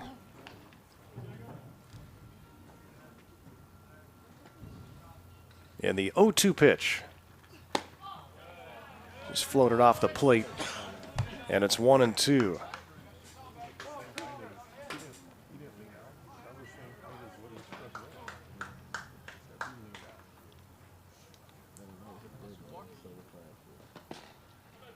Let's see what Ian comes with here on a 1-2 offering for Jack Johnson. Checks the runner at second and doesn't miss by much. 2 balls and 2 strikes.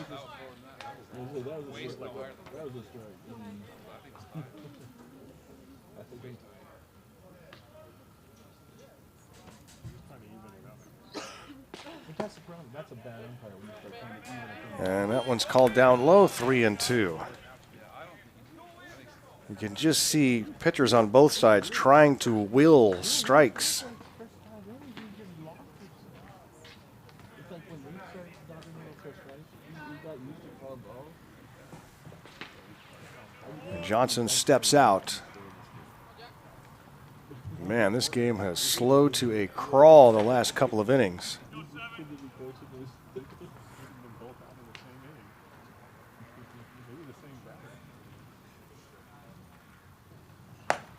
And he gets the strikeout of Johnson, and Torpy strikes out the side. It's stretch time from UPS Field here in Tacoma. Merchants leading the Goldpanners 9-4.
Head to the bottom of the 7th inning from University of Puget Sound Field here in Tacoma, Washington. Garo Von Dane live here on Pannervision. And Matthew Penal will lead off for the Goldpanners, who trail it by 5. It's a 9-4 game. And the new pitcher into the game is Jordan Luton. Jordan Luton, the new right-hander for the Everett Merchants. as Jacob Burkett departs after 6 innings and leaves his team with a comfortable lead. Pennall batting with the shift on. 3 infielders to the right. And Pennall in front here, 2 balls and no strikes. Luton gets the strike call. It's 2-1. Goldpanners do not have a base hit since the 3rd inning. Had 5 hits in the first 3, but none since then. Had a bunch of base runners by way of the free pass. Pennall swings and misses for strike 2.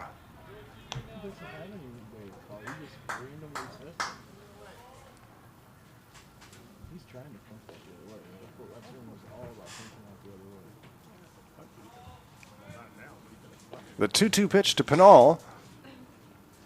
And he floats one high and away. 3 balls and 2 strikes. 6 innings for Burkett. 3 runs on 5 hits. He walked 4, struck out 3, also hit a couple. And Pennall swings and misses for strike 3. Matthew 1 for 4 so far tonight. That brings up Sean Rimmer, who is 2 for 3. Rafael Flores has been inserted into the DH spot for Alex Garcia, who pinch ran for Ethan Remmers.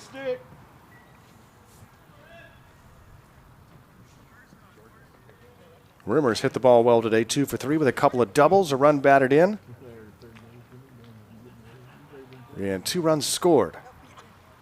And he swings and chops this one towards third. Backing up, fielding it is Johnson, who throws across off the mark. Rimmer safe, and Rimmer's going to take off for second base as the ball gets away. The throw to second, not going to beat him. So Rimmer all the way in safely to second base. Job, Jordan, keep getting your ground balls, A bud. single and an error allowing Rimmer to get the second. The infield hit and the E5. And a runner in scoring position for the Goldpanners for Cole Alexander. Cole's 2 for 3 today with a run batted in.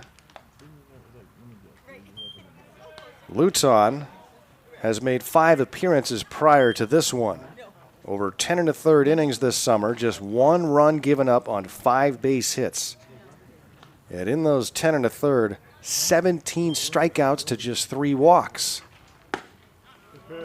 And that was a strike.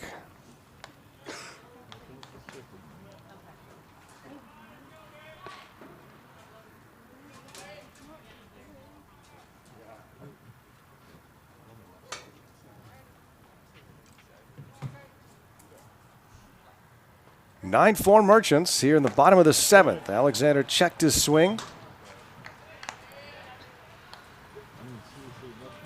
And takes the ball. 1 out, and Sean Rimmer is at second base. He has scored 2 of the 4 Goldpanner runs and driven in 1 of the others.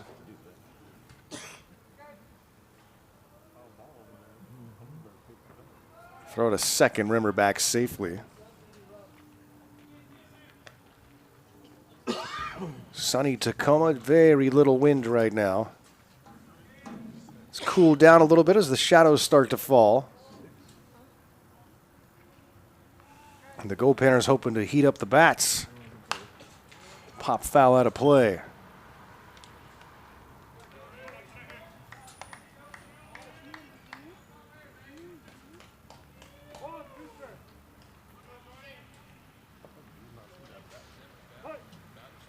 Cole Alexander trying to drive in another Goldpanner run. As they want to creep a little closer here in the 7th. And with 1 out, he fouls it back to the fence. Is that the one that hasn't pitched for a while? You pitched 1 game for us, but you pitched 1 game for us, but then So Rimmer's infield hit, the first base hit out of Marysville or something. since Alexander's single back in the 3rd. That was Alexander's second base hit.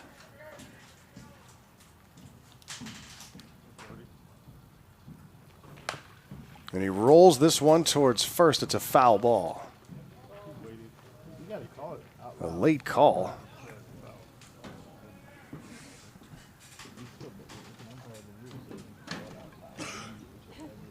After Alexander will be Rafael Flores.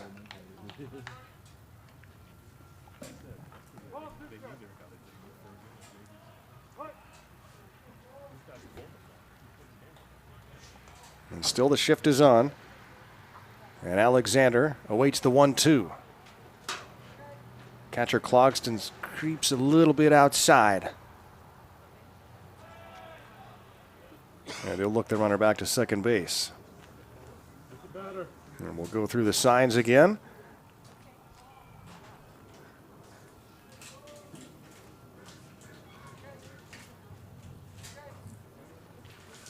The 1-2 is fouled away. Watching it.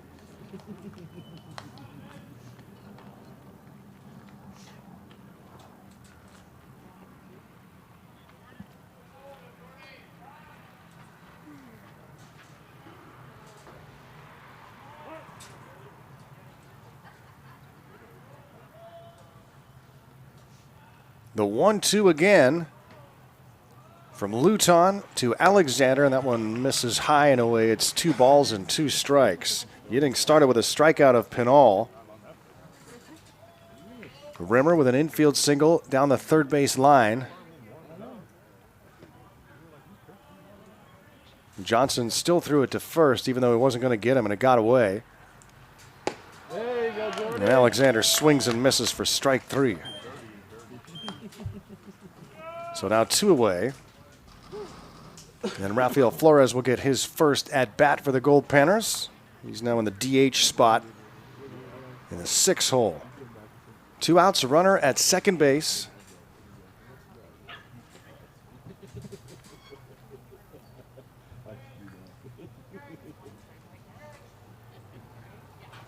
Good pitch.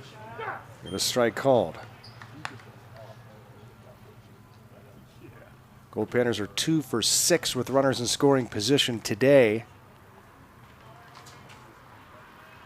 Against the Studs, we're just 3 for 14 in those situations, despite winning 7-3. Down away and in the dirt, it bounces away, and Rimmer's going to take third on the wild pitch.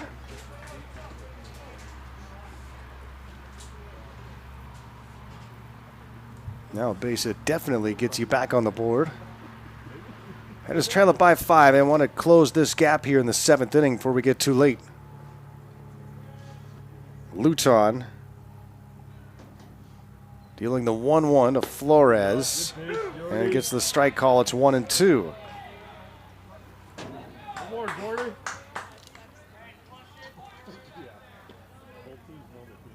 Flores, the sophomore from Rio Hondo.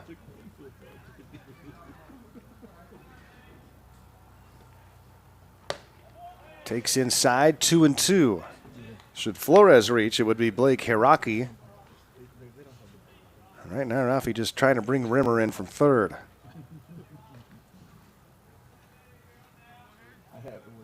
Two and two, 2 outs, and Flores calls time. Panners led this game 3-0.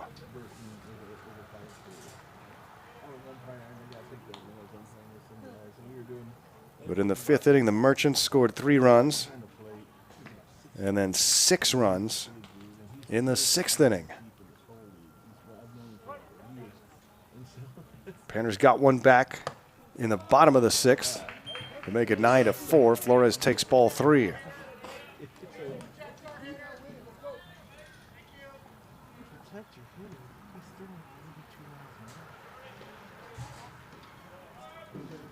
The payoff pitch to Flores. Swing and a miss. Luton strikes out the side, and the Panners strand a runner at third base. We'll go to the 8th inning. It's 9-4 Merchants.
New pitcher into the game for the Goldpanners as we start inning number 8 is R.J. Aranda. R.J. Aranda, the 4th pitcher for the Goldpanners today, number 13 in your programs. And it's a liner right to short, and unable to short hop it is Munoz, and it gets into left field. That poor guy, I mean, that ball was right in there.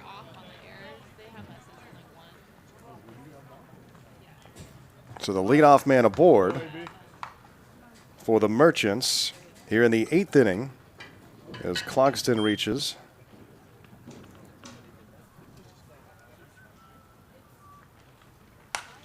And this one's popped back and out of play.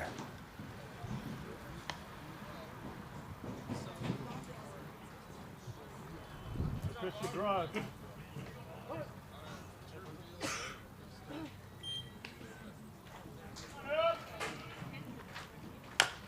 Chopper back to the mound. Aranda throws to second. There's nobody there. Throws it right in between the two middle infielders who are on either side of the bag. The ball went right to the bag and into center field, and everybody's safe. So Clogston into second base. Barber reaches on the fielder's choice. And the error allows the runner to reach second base safely.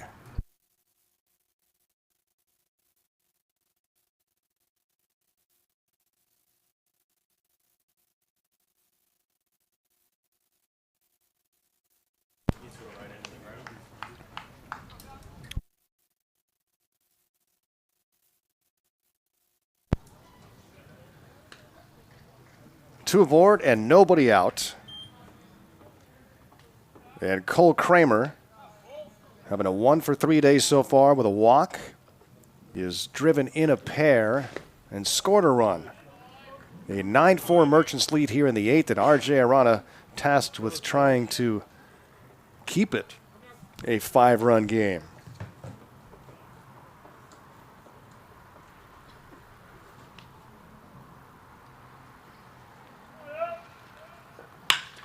Grounded sharply to third. Harrison has it, throws to second for one, on to first, a 5-4-3 double play. Nice work for the Goldpanner third baseman, Griffin Harrison. Go 8, have fun. Still Ryan. Bring him in. Keep it simple, keep it simple. It's the second time Kramer's hit into a double play today. And brings up Ryan Witt, who's 1 for 3. 2-run single his last time up in that big 6-run inning.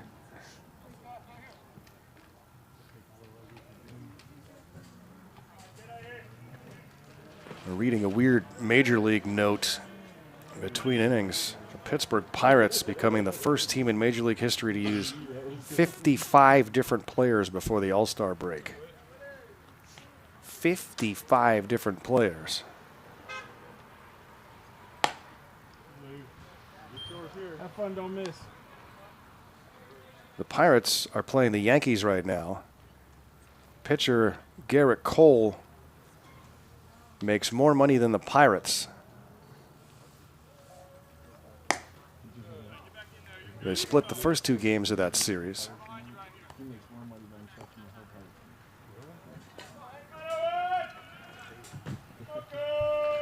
A lot of things wrong with Major League Baseball. 3-0 pitch from Aranda, misses for ball 4, so he walks Witt on 4 pitches, and that brings up Kaysen Taggart. Let's go tag. Goldpanner pitchers have walked 9 in the game. Ian Torpy did not walk a batter in an inning and 2/3, but he did give up 3 runs on 4 base hits. He struck out 5.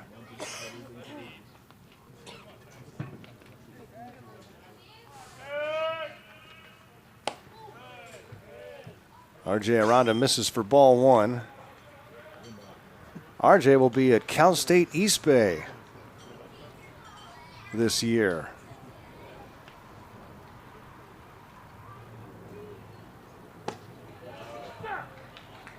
The strike called, it's 1-1. Kaysen Taggart 0 for 3 with a walk and a run scored. The Merchants leading 9-4 Have runners at the corners, but there are 2 outs in the inning. That shortstop's head, Case. You're good. 1 and 2 to Taggart with Heron on deck.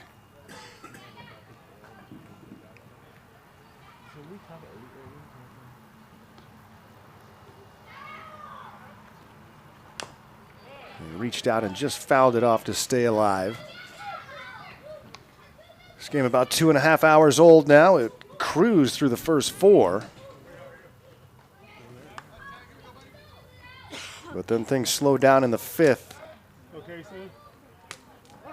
Corey Braun, starting pitcher for the Goldpanners, had given up no runs on 1 hit through the first 4 innings. And Aranda strikes out Taggart and puts down the Merchants here in the 8th. The Goldpanners trail it by 5.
The time is running short for the Goldpanners. They've got 6 outs left. They trail it by 5 runs. And the first pitch to Hiraki, he rolls one over the mound, and this one is an infield hit. No chance for a play. It actually hit the second base bag. The ball goes so slow through this thick grass.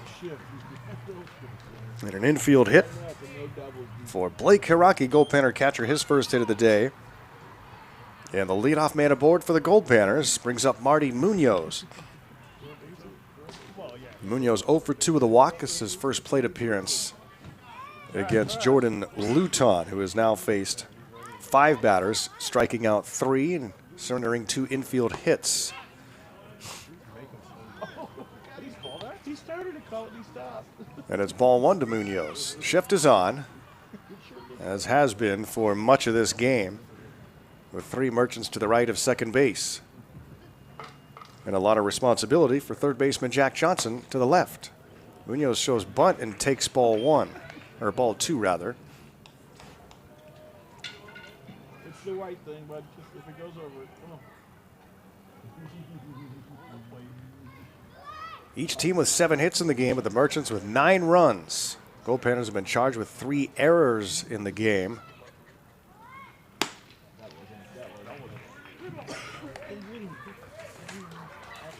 Goldpanners 49 errors this season.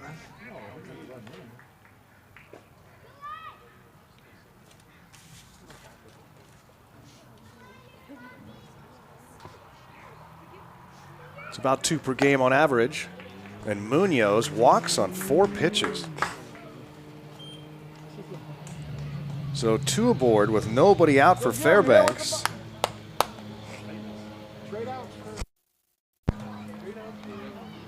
And we go to Caden Clark, who has walked twice.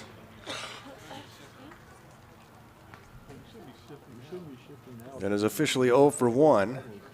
And now the Merchants go back to traditional infield setup with 2 on and nobody out. Clark shows bunt, takes outside for ball one. Hey, Jordy. Panners do not bunt very often. Well, Aaron's holding. Casey's got to stay home. Because Aaron's not going to be able to get the Very rarely. Let's see what Clark does here with a 1-ball count. He bunts and he pops it up, and it goes into foul territory and lands harmlessly out of the reach of catcher Clogston. And it's 1-1 on Caden Clark, the Tooele, Utah native.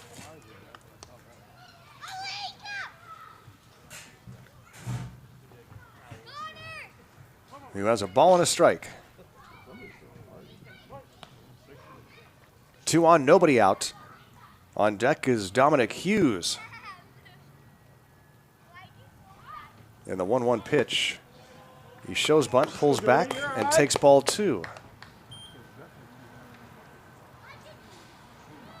Panners trail it by 5, but have something cooking here in the 8th inning. An infield hit and a walk, and now a 2-1 count on Caden Clark. Showed bunt, pulled back on a pitch down low, so it's 3-1 now. Make him bunt it. Throw it right down the middle. The only one coming in is the first baseman Taggart. Third baseman Johnson staying back. So if he bunts it on the third base side, he's in easily. And he pops it up, and it will land in fair territory, and then it's played, but the runner is safe. So indecision by Johnson. He decided to play it. That ball was going foul. It was going to go foul, but he decided to play it. He wanted to step on third base for the force out, but too quick was Hiraki, and everybody's safe. That goes as a bunt single for Clark. And a weird at bat. And good job by Clark. And now the base is full of gold for Dominic Hughes. And nobody out here in the 8th inning. Hughes 0 for 2 with a walk and was hit by a pitch. And he takes ball 1. Well, who's going to make the most mistakes today? The shift back on.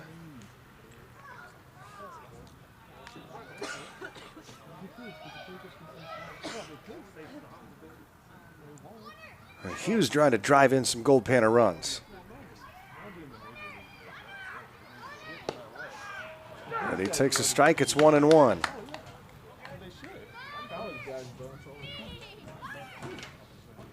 Dom did great in Grand Forks. 6 for 12, a home run, 5 runs scored. Today 0 for 2, but it has been on base twice. Stands in with a 1-ball, 1-strike count against Jordan Luton. And he takes down low. Right the middle. Luton protesting that call from the home plate umpire. It was right down the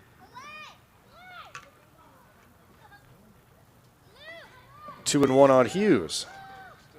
Harrison is on deck for the Goldpanners. And Dominic swings and misses for strike 2.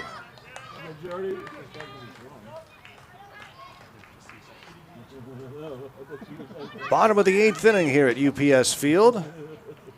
Darkness starts to fall.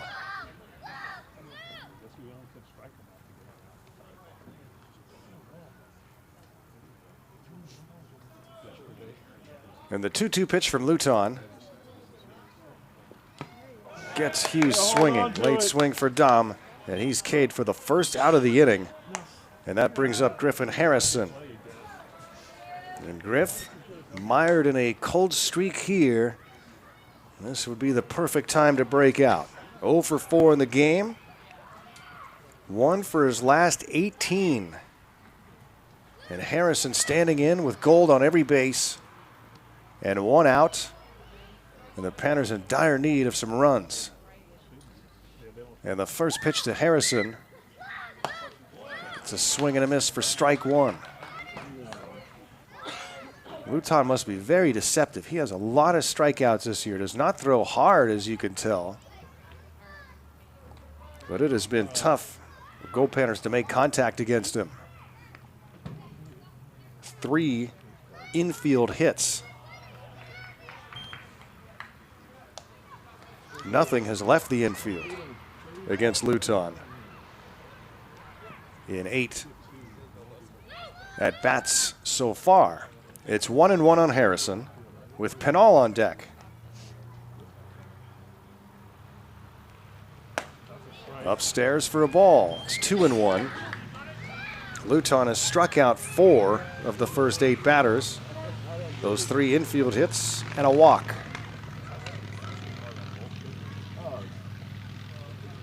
Base is full, 1 out. And here's the 2-1 to Harrison. And he pops it up right side, foul territory. Trying to find it is the first baseman, and it hits the top of the fence.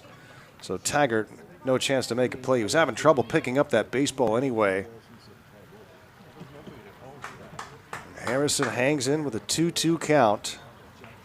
Trying to find an empty spot.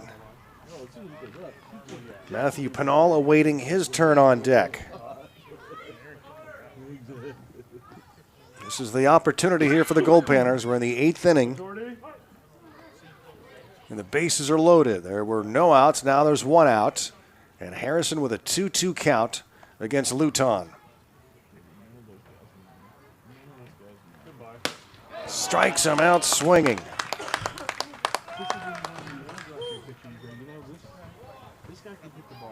2 away here in the 8th.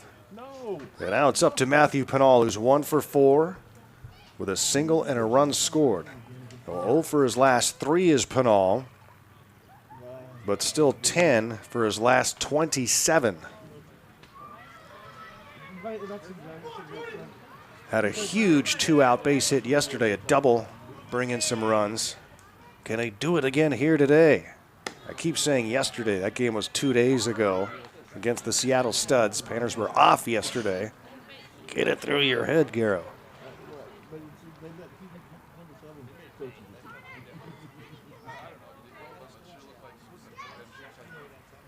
Ball and no strikes to Pennall. Pennall rips one deep to center field, but going back and appearing to be underneath it at the warning track and making the catch is Ryan Witt. The Panners had the bases loaded with nobody out. They do not score. We're going to the 9th. It's the Merchants by 5.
Garrow Von Dane here in beautiful Tacoma, Washington. Goldpanners and Everett Merchants In a game that slogged down about halfway through. Panthers were leading 3-0 going into the fifth. And this one is lined into left for a base hit. Will Herron singles to lead off the ninth inning off of R.J. Aranda as the Merchants look for more here in the ninth. They lead at 9-4. 9 runs on 8 hits, 4 runs, 8 hits for the Goldpanners. 3 Goldpanner errors, 1 for the Everett Merchants. Kai Alberghini, the batter. He's 1 for 4 with a double so far. R.J. Aranda's second inning of work for the left-hander, headed to Cal State East Bay. He has given up 2 base hits. He got Cole Kramer to ground into a double play in the 8th inning. Walked 1, struck out 1. Got a swing and a miss from Kai Alberghini. Panther pitchers running into control problems in the 5th and 6th innings. Corey Braun, 4 2/3, 3 runs, just 1 earned on 2 hits, but he walked 5. That one is lined up the middle, and it bounces under the glove of Penal for a base hit. And 2 aboard for the Merchants. Here in the 9th inning with nobody out. And it goes without saying, but yes, I'll say it anyway. Panthers cannot afford to give up any runs here in the 9th inning. They have had a lot of trouble trying to do anything against Jordan Luton, who has befuddled not just the Goldpanners today, but everyone he's faced this summer. Panthers had a golden opportunity in the 8th with the bases loaded and nobody out. But Luton struck out Hughes and Harrison, and that got Penal to line out to center field. The 1-ball pitch is in for a strike. 1-1 to Davis Kester, who is 0 for 2 but has walked twice and scored 2 runs.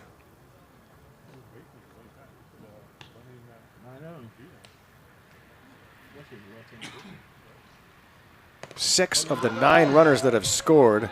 That ball off the glove of Hiraki, allowing both runners to advance.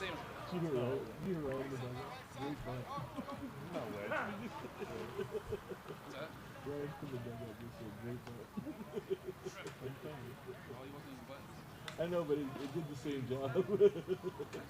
Bring him in, Davis. 6 of the 9 runners that have scored today reached base either by walk or hit by a pitch. That is for the Merchants.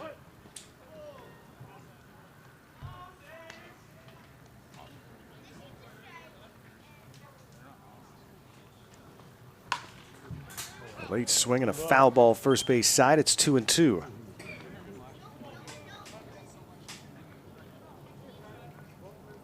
Two more runs came in on a bases loaded walk and a bases loaded hit by pitch.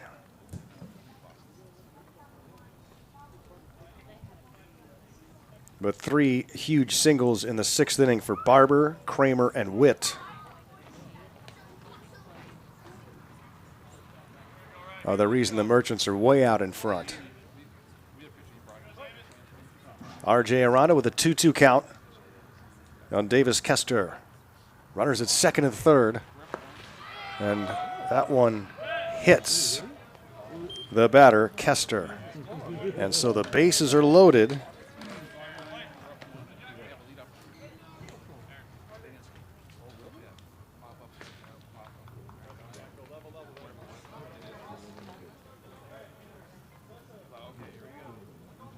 And there is nobody out here in the 9th.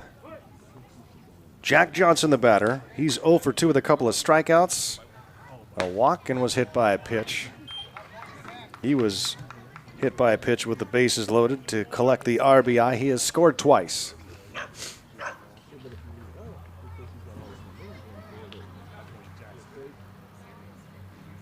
Aranda's pitch gets a swing and a miss. It's 0-2. After Johnson is Clogston.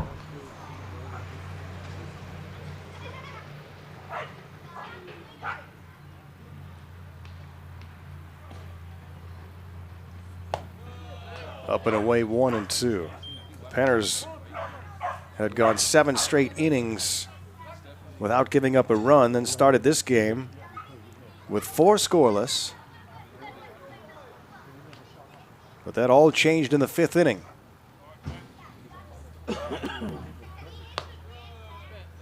Two and two.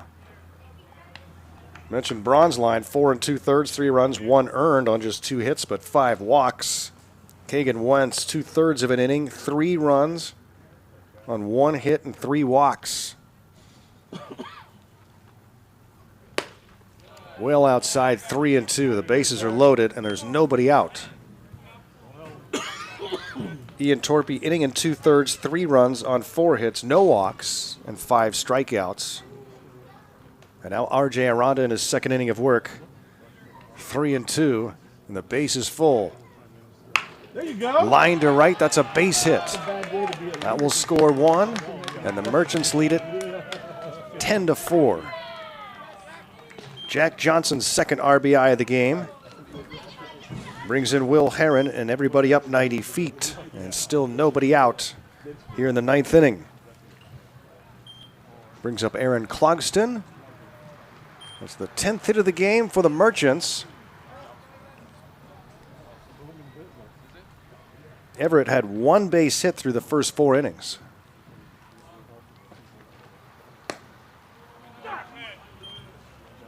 They are a team that can score runs, and they have done so today.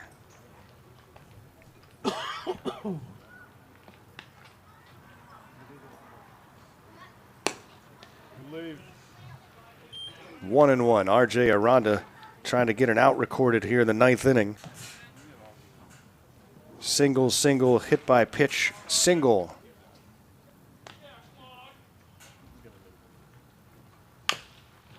Grounded left side, it's a foul ball. Count will be ball and 2 strikes. Looking ahead of the schedule the rest of the week.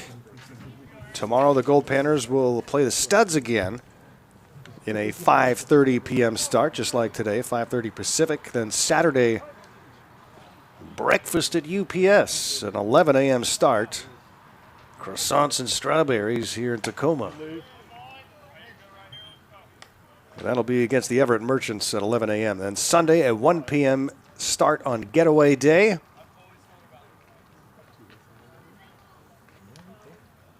You heard me, right, GM John Lorkey? Croissants and strawberries Saturday morning.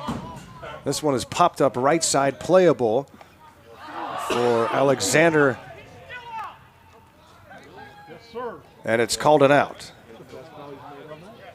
The ball was dropped, but the infield fly rule in effect. And so the out is recorded despite the fact that Alexander dropped the baseball.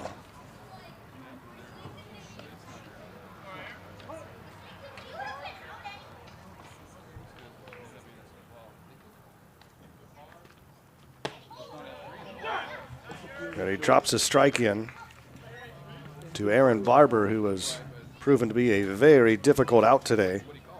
A couple of hits and a walk. 2 runs batted in, 2 runs scored. Some long counts.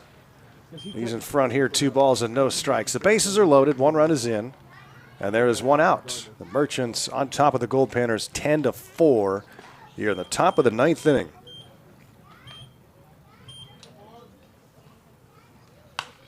Pop back to the fence.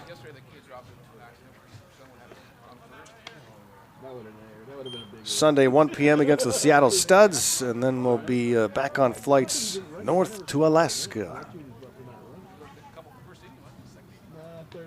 We are hoping that smoke blows out between now and then. It's not looking good up there right now, but starting Sunday, the day we travel back, there's around a 50% chance of rain every day starting Sunday through the week. So we hope we can straddle that line of enough rain to put the fires out, or at least dampen them, but not too much to rain out games. Chopper to first. Alexander will step on the bag for the out. And there's 2 outs. Instead of throwing home, he elected to take the out at first base. And it's 11-4.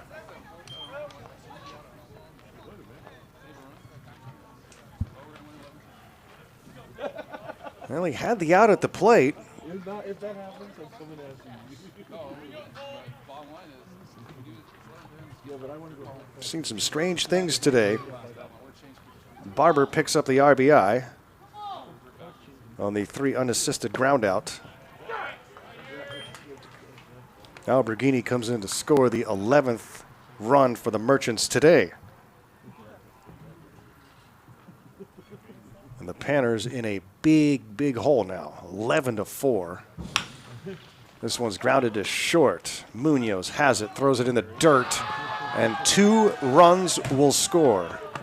It is 13-4. Munoz fielded clean, threw it well short of the bag, and Alexander couldn't dig it out of the dirt. And 2 runs score on the E6, the 4th Goldpanner error of the game.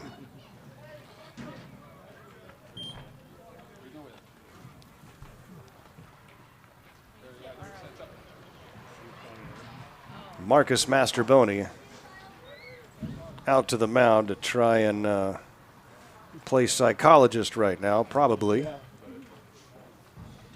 As the wheels have come off in this one. It is all Merchants, 13-4 in the 9th inning.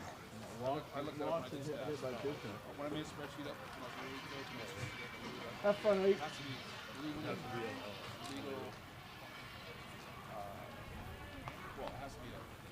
This has been a bizarre game, has it not?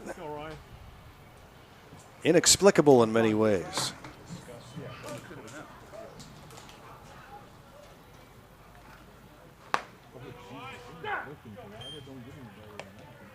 Barry Aiden, general manager and head coach of the Seattle Studs, was here until about the 5th inning. I wonder if he checked back in to see what transpired after he left. If he did, he's very confused. Come on. Panners seem to be very much in control of the game. Almost looked like they were about Feed him right here. to be all over the Merchants.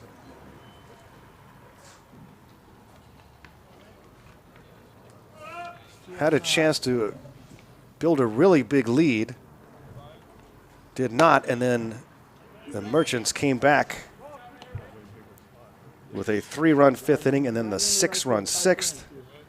And now 4 more here in the 9th so far.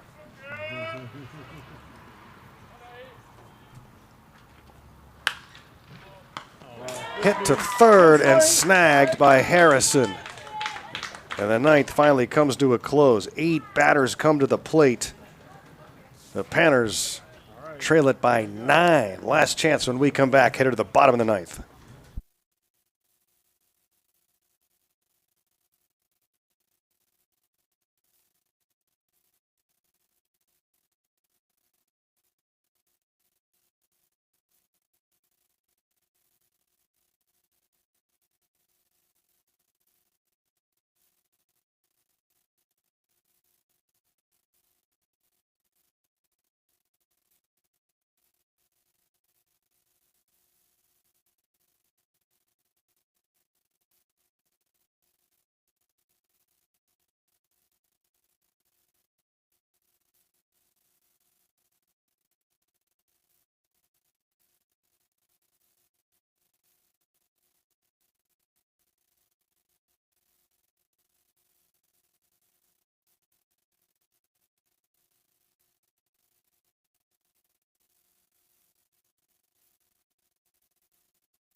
Last chance for the Goldpanners as we go to the bottom of the ninth inning in a 13-4 deficit.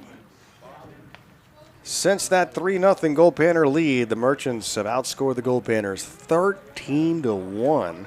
A new pitcher into the game, number 6, Tyler DeVries, the left-hander. Tyler DeVries takes over as the third pitcher of the night for the Everett Merchants. He faces Sean Rimmer, Cole Alexander, and Rafael Flores here in the bottom of the ninth inning.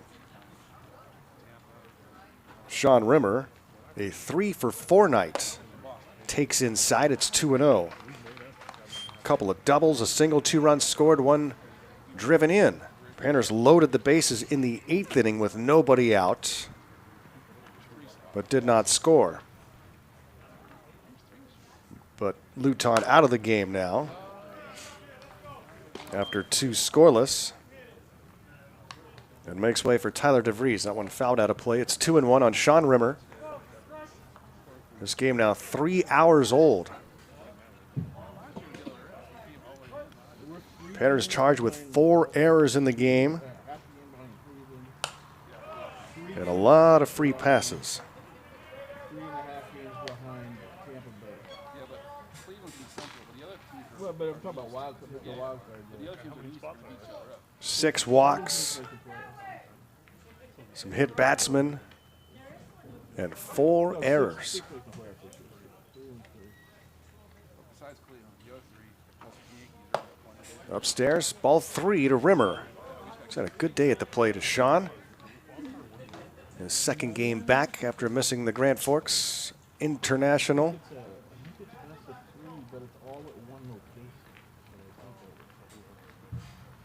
And the 3-2. Rimmer rips one down the left field line for a base hit. It'll go all the way into the corner. Rimmer's on his way to second. He'll get there with a stand-up double. He is seeing the ball well today is Sean Rimmer. That is his 4th hit of the game. That brings up Cole Alexander for Fairbanks.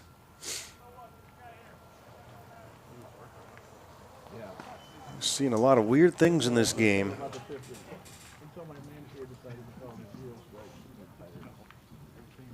Let's see if we can have a weird comeback here in the 9th inning, eh? 13-4 game. Leadoff man aboard. Got to start somewhere. And Alexander, the batter, he's 2 for 4. If this lead holds, it'll be the most one-sided loss for the Goldpanners since June 22nd. The day after the Midnight Sun game, the San Diego Waves beat up on the Goldpanners 10-1.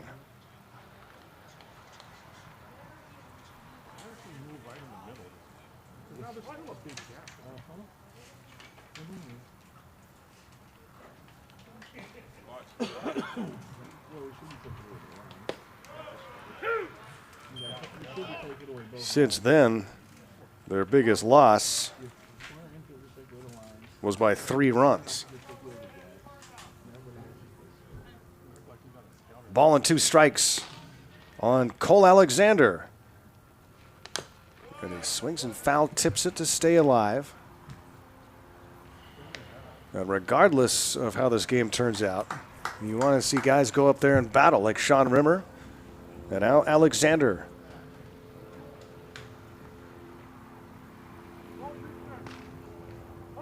"13 runs on 10 hits, 1 error for the Merchants, 4 runs, 9 hits and 4 errors for the Goldpanners. Alexander takes upstairs. It's 2-2. Tyler DeVries, first inning of work here for the Merchants.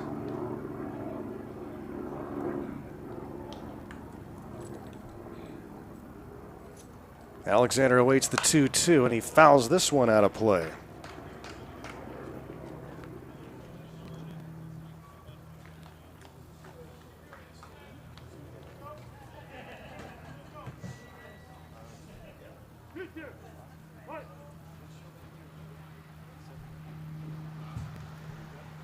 The left-hander DeVries readies with the 2-2 offering to Alexander with the Rimmer at second. And this one is lined into left center field, but it curves back towards the left fielder, Go get it. Kester, who makes the catch. That ball just sliced at him, and that allowed him to get over there and grab it for out number 1. And so Alexander, hard hit ball, turns into an out. We'll have to settle for a 2 for 5 night. And here's Rafael Flores.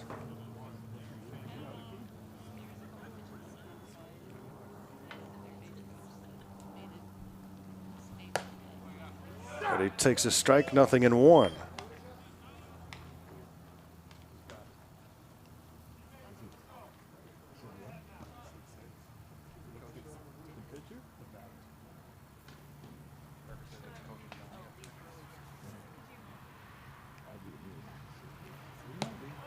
One out and a runner at scoring position. Panners have run into some outs today and missed on some opportunities. 2 for 11 with the runners in scoring position today. Swing and a miss.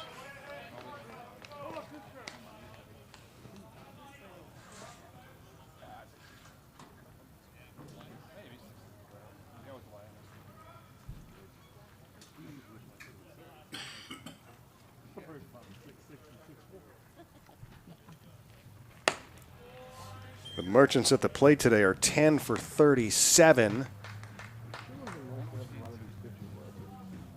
But the walks and the errors really interfering with the Goldpanners' plans today. The 2-2 is popped up left side. Coming in is Kester, calling for it and making the catch for his second consecutive putout. And the Panners down to their final out. It's all up to Blake Hiraki to keep things alive.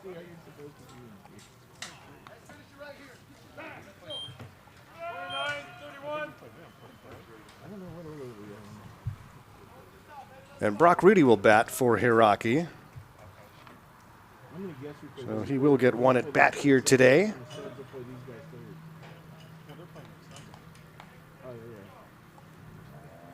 Hiraki ends a 1 for 4 night.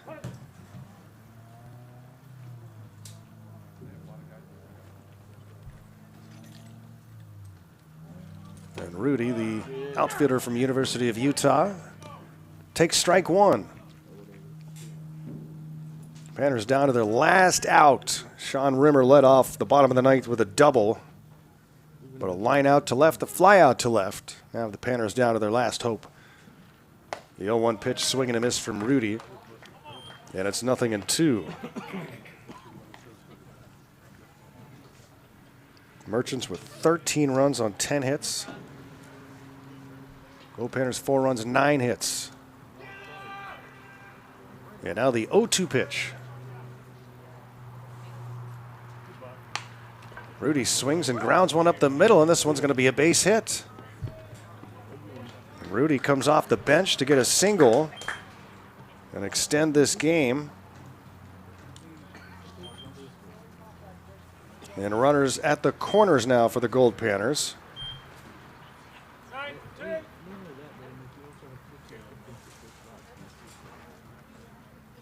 And now Milliken will bat for Marty Munoz.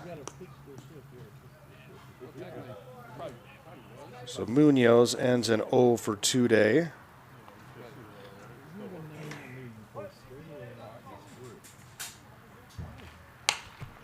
And grounds one towards second. Fielded there. The throw to first is not in time. So the run will score. That's an infield hit for Milliken. How many infield hits today? That grass just slowing everything down. Rimmer comes in to score the 5th Goldpanner run of the game. RBI for Milliken.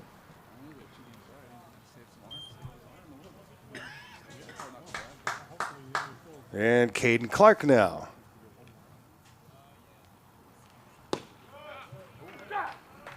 Takes a strike.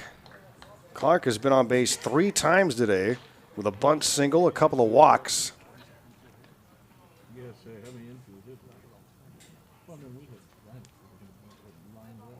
13-5 here in the bottom of the ninth. And the curveball misses.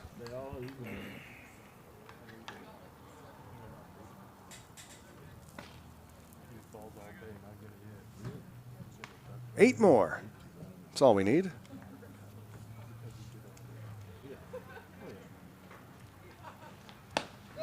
Swing and a miss. It's 1-2. After all. Guess what? We did. Oh, yeah, we did. At second base is Rudy. At first base is Milliken. And this ball is smoked to left. And going back and making the catch is Kester. They made Kester work here in the ninth inning. But that's your ball game. The Everett Merchants are going to defeat the Alaska Goldpanners 13-5 here at UPS Field in Tacoma. As former Pirates manager Clint Hurdle would say, Panners are going to take some good showers and clean this one off and look ahead to tomorrow's game against the Seattle Studs. Panners fall to the Merchants in their first meeting of the season. They'll meet up again in a couple of days, and our next broadcast will be tomorrow night at 5:30 p.m. The Goldpanners and Studs meet back up again. The Merchants break a losing streak and do so by pounding out 13 runs on 10 hits and taking advantage of Goldpanner mistakes. The Goldpanners' record falls to 14-9 with one tie on the season. And we'll look ahead at tomorrow's game against the Seattle Studs. Thank you so much for joining us from UPS Field here in Tacoma. John Lorkey on scoreboard today, our general manager. Never again, John. You're fired. Alexis Friedman on cameras and controls and taking pictures. Look out for the results of her work on the Instagram page and the Goldpanners Facebook. That's going to do it for us here from Tacoma. Garo Von Dane saying so long. Enjoy your Thursday night, everybody. A beautiful evening here in Tacoma. Hope it is also where you are. The Goldpanners fall to the Everett Merchants by a final score of 13-5. Good night, everybody.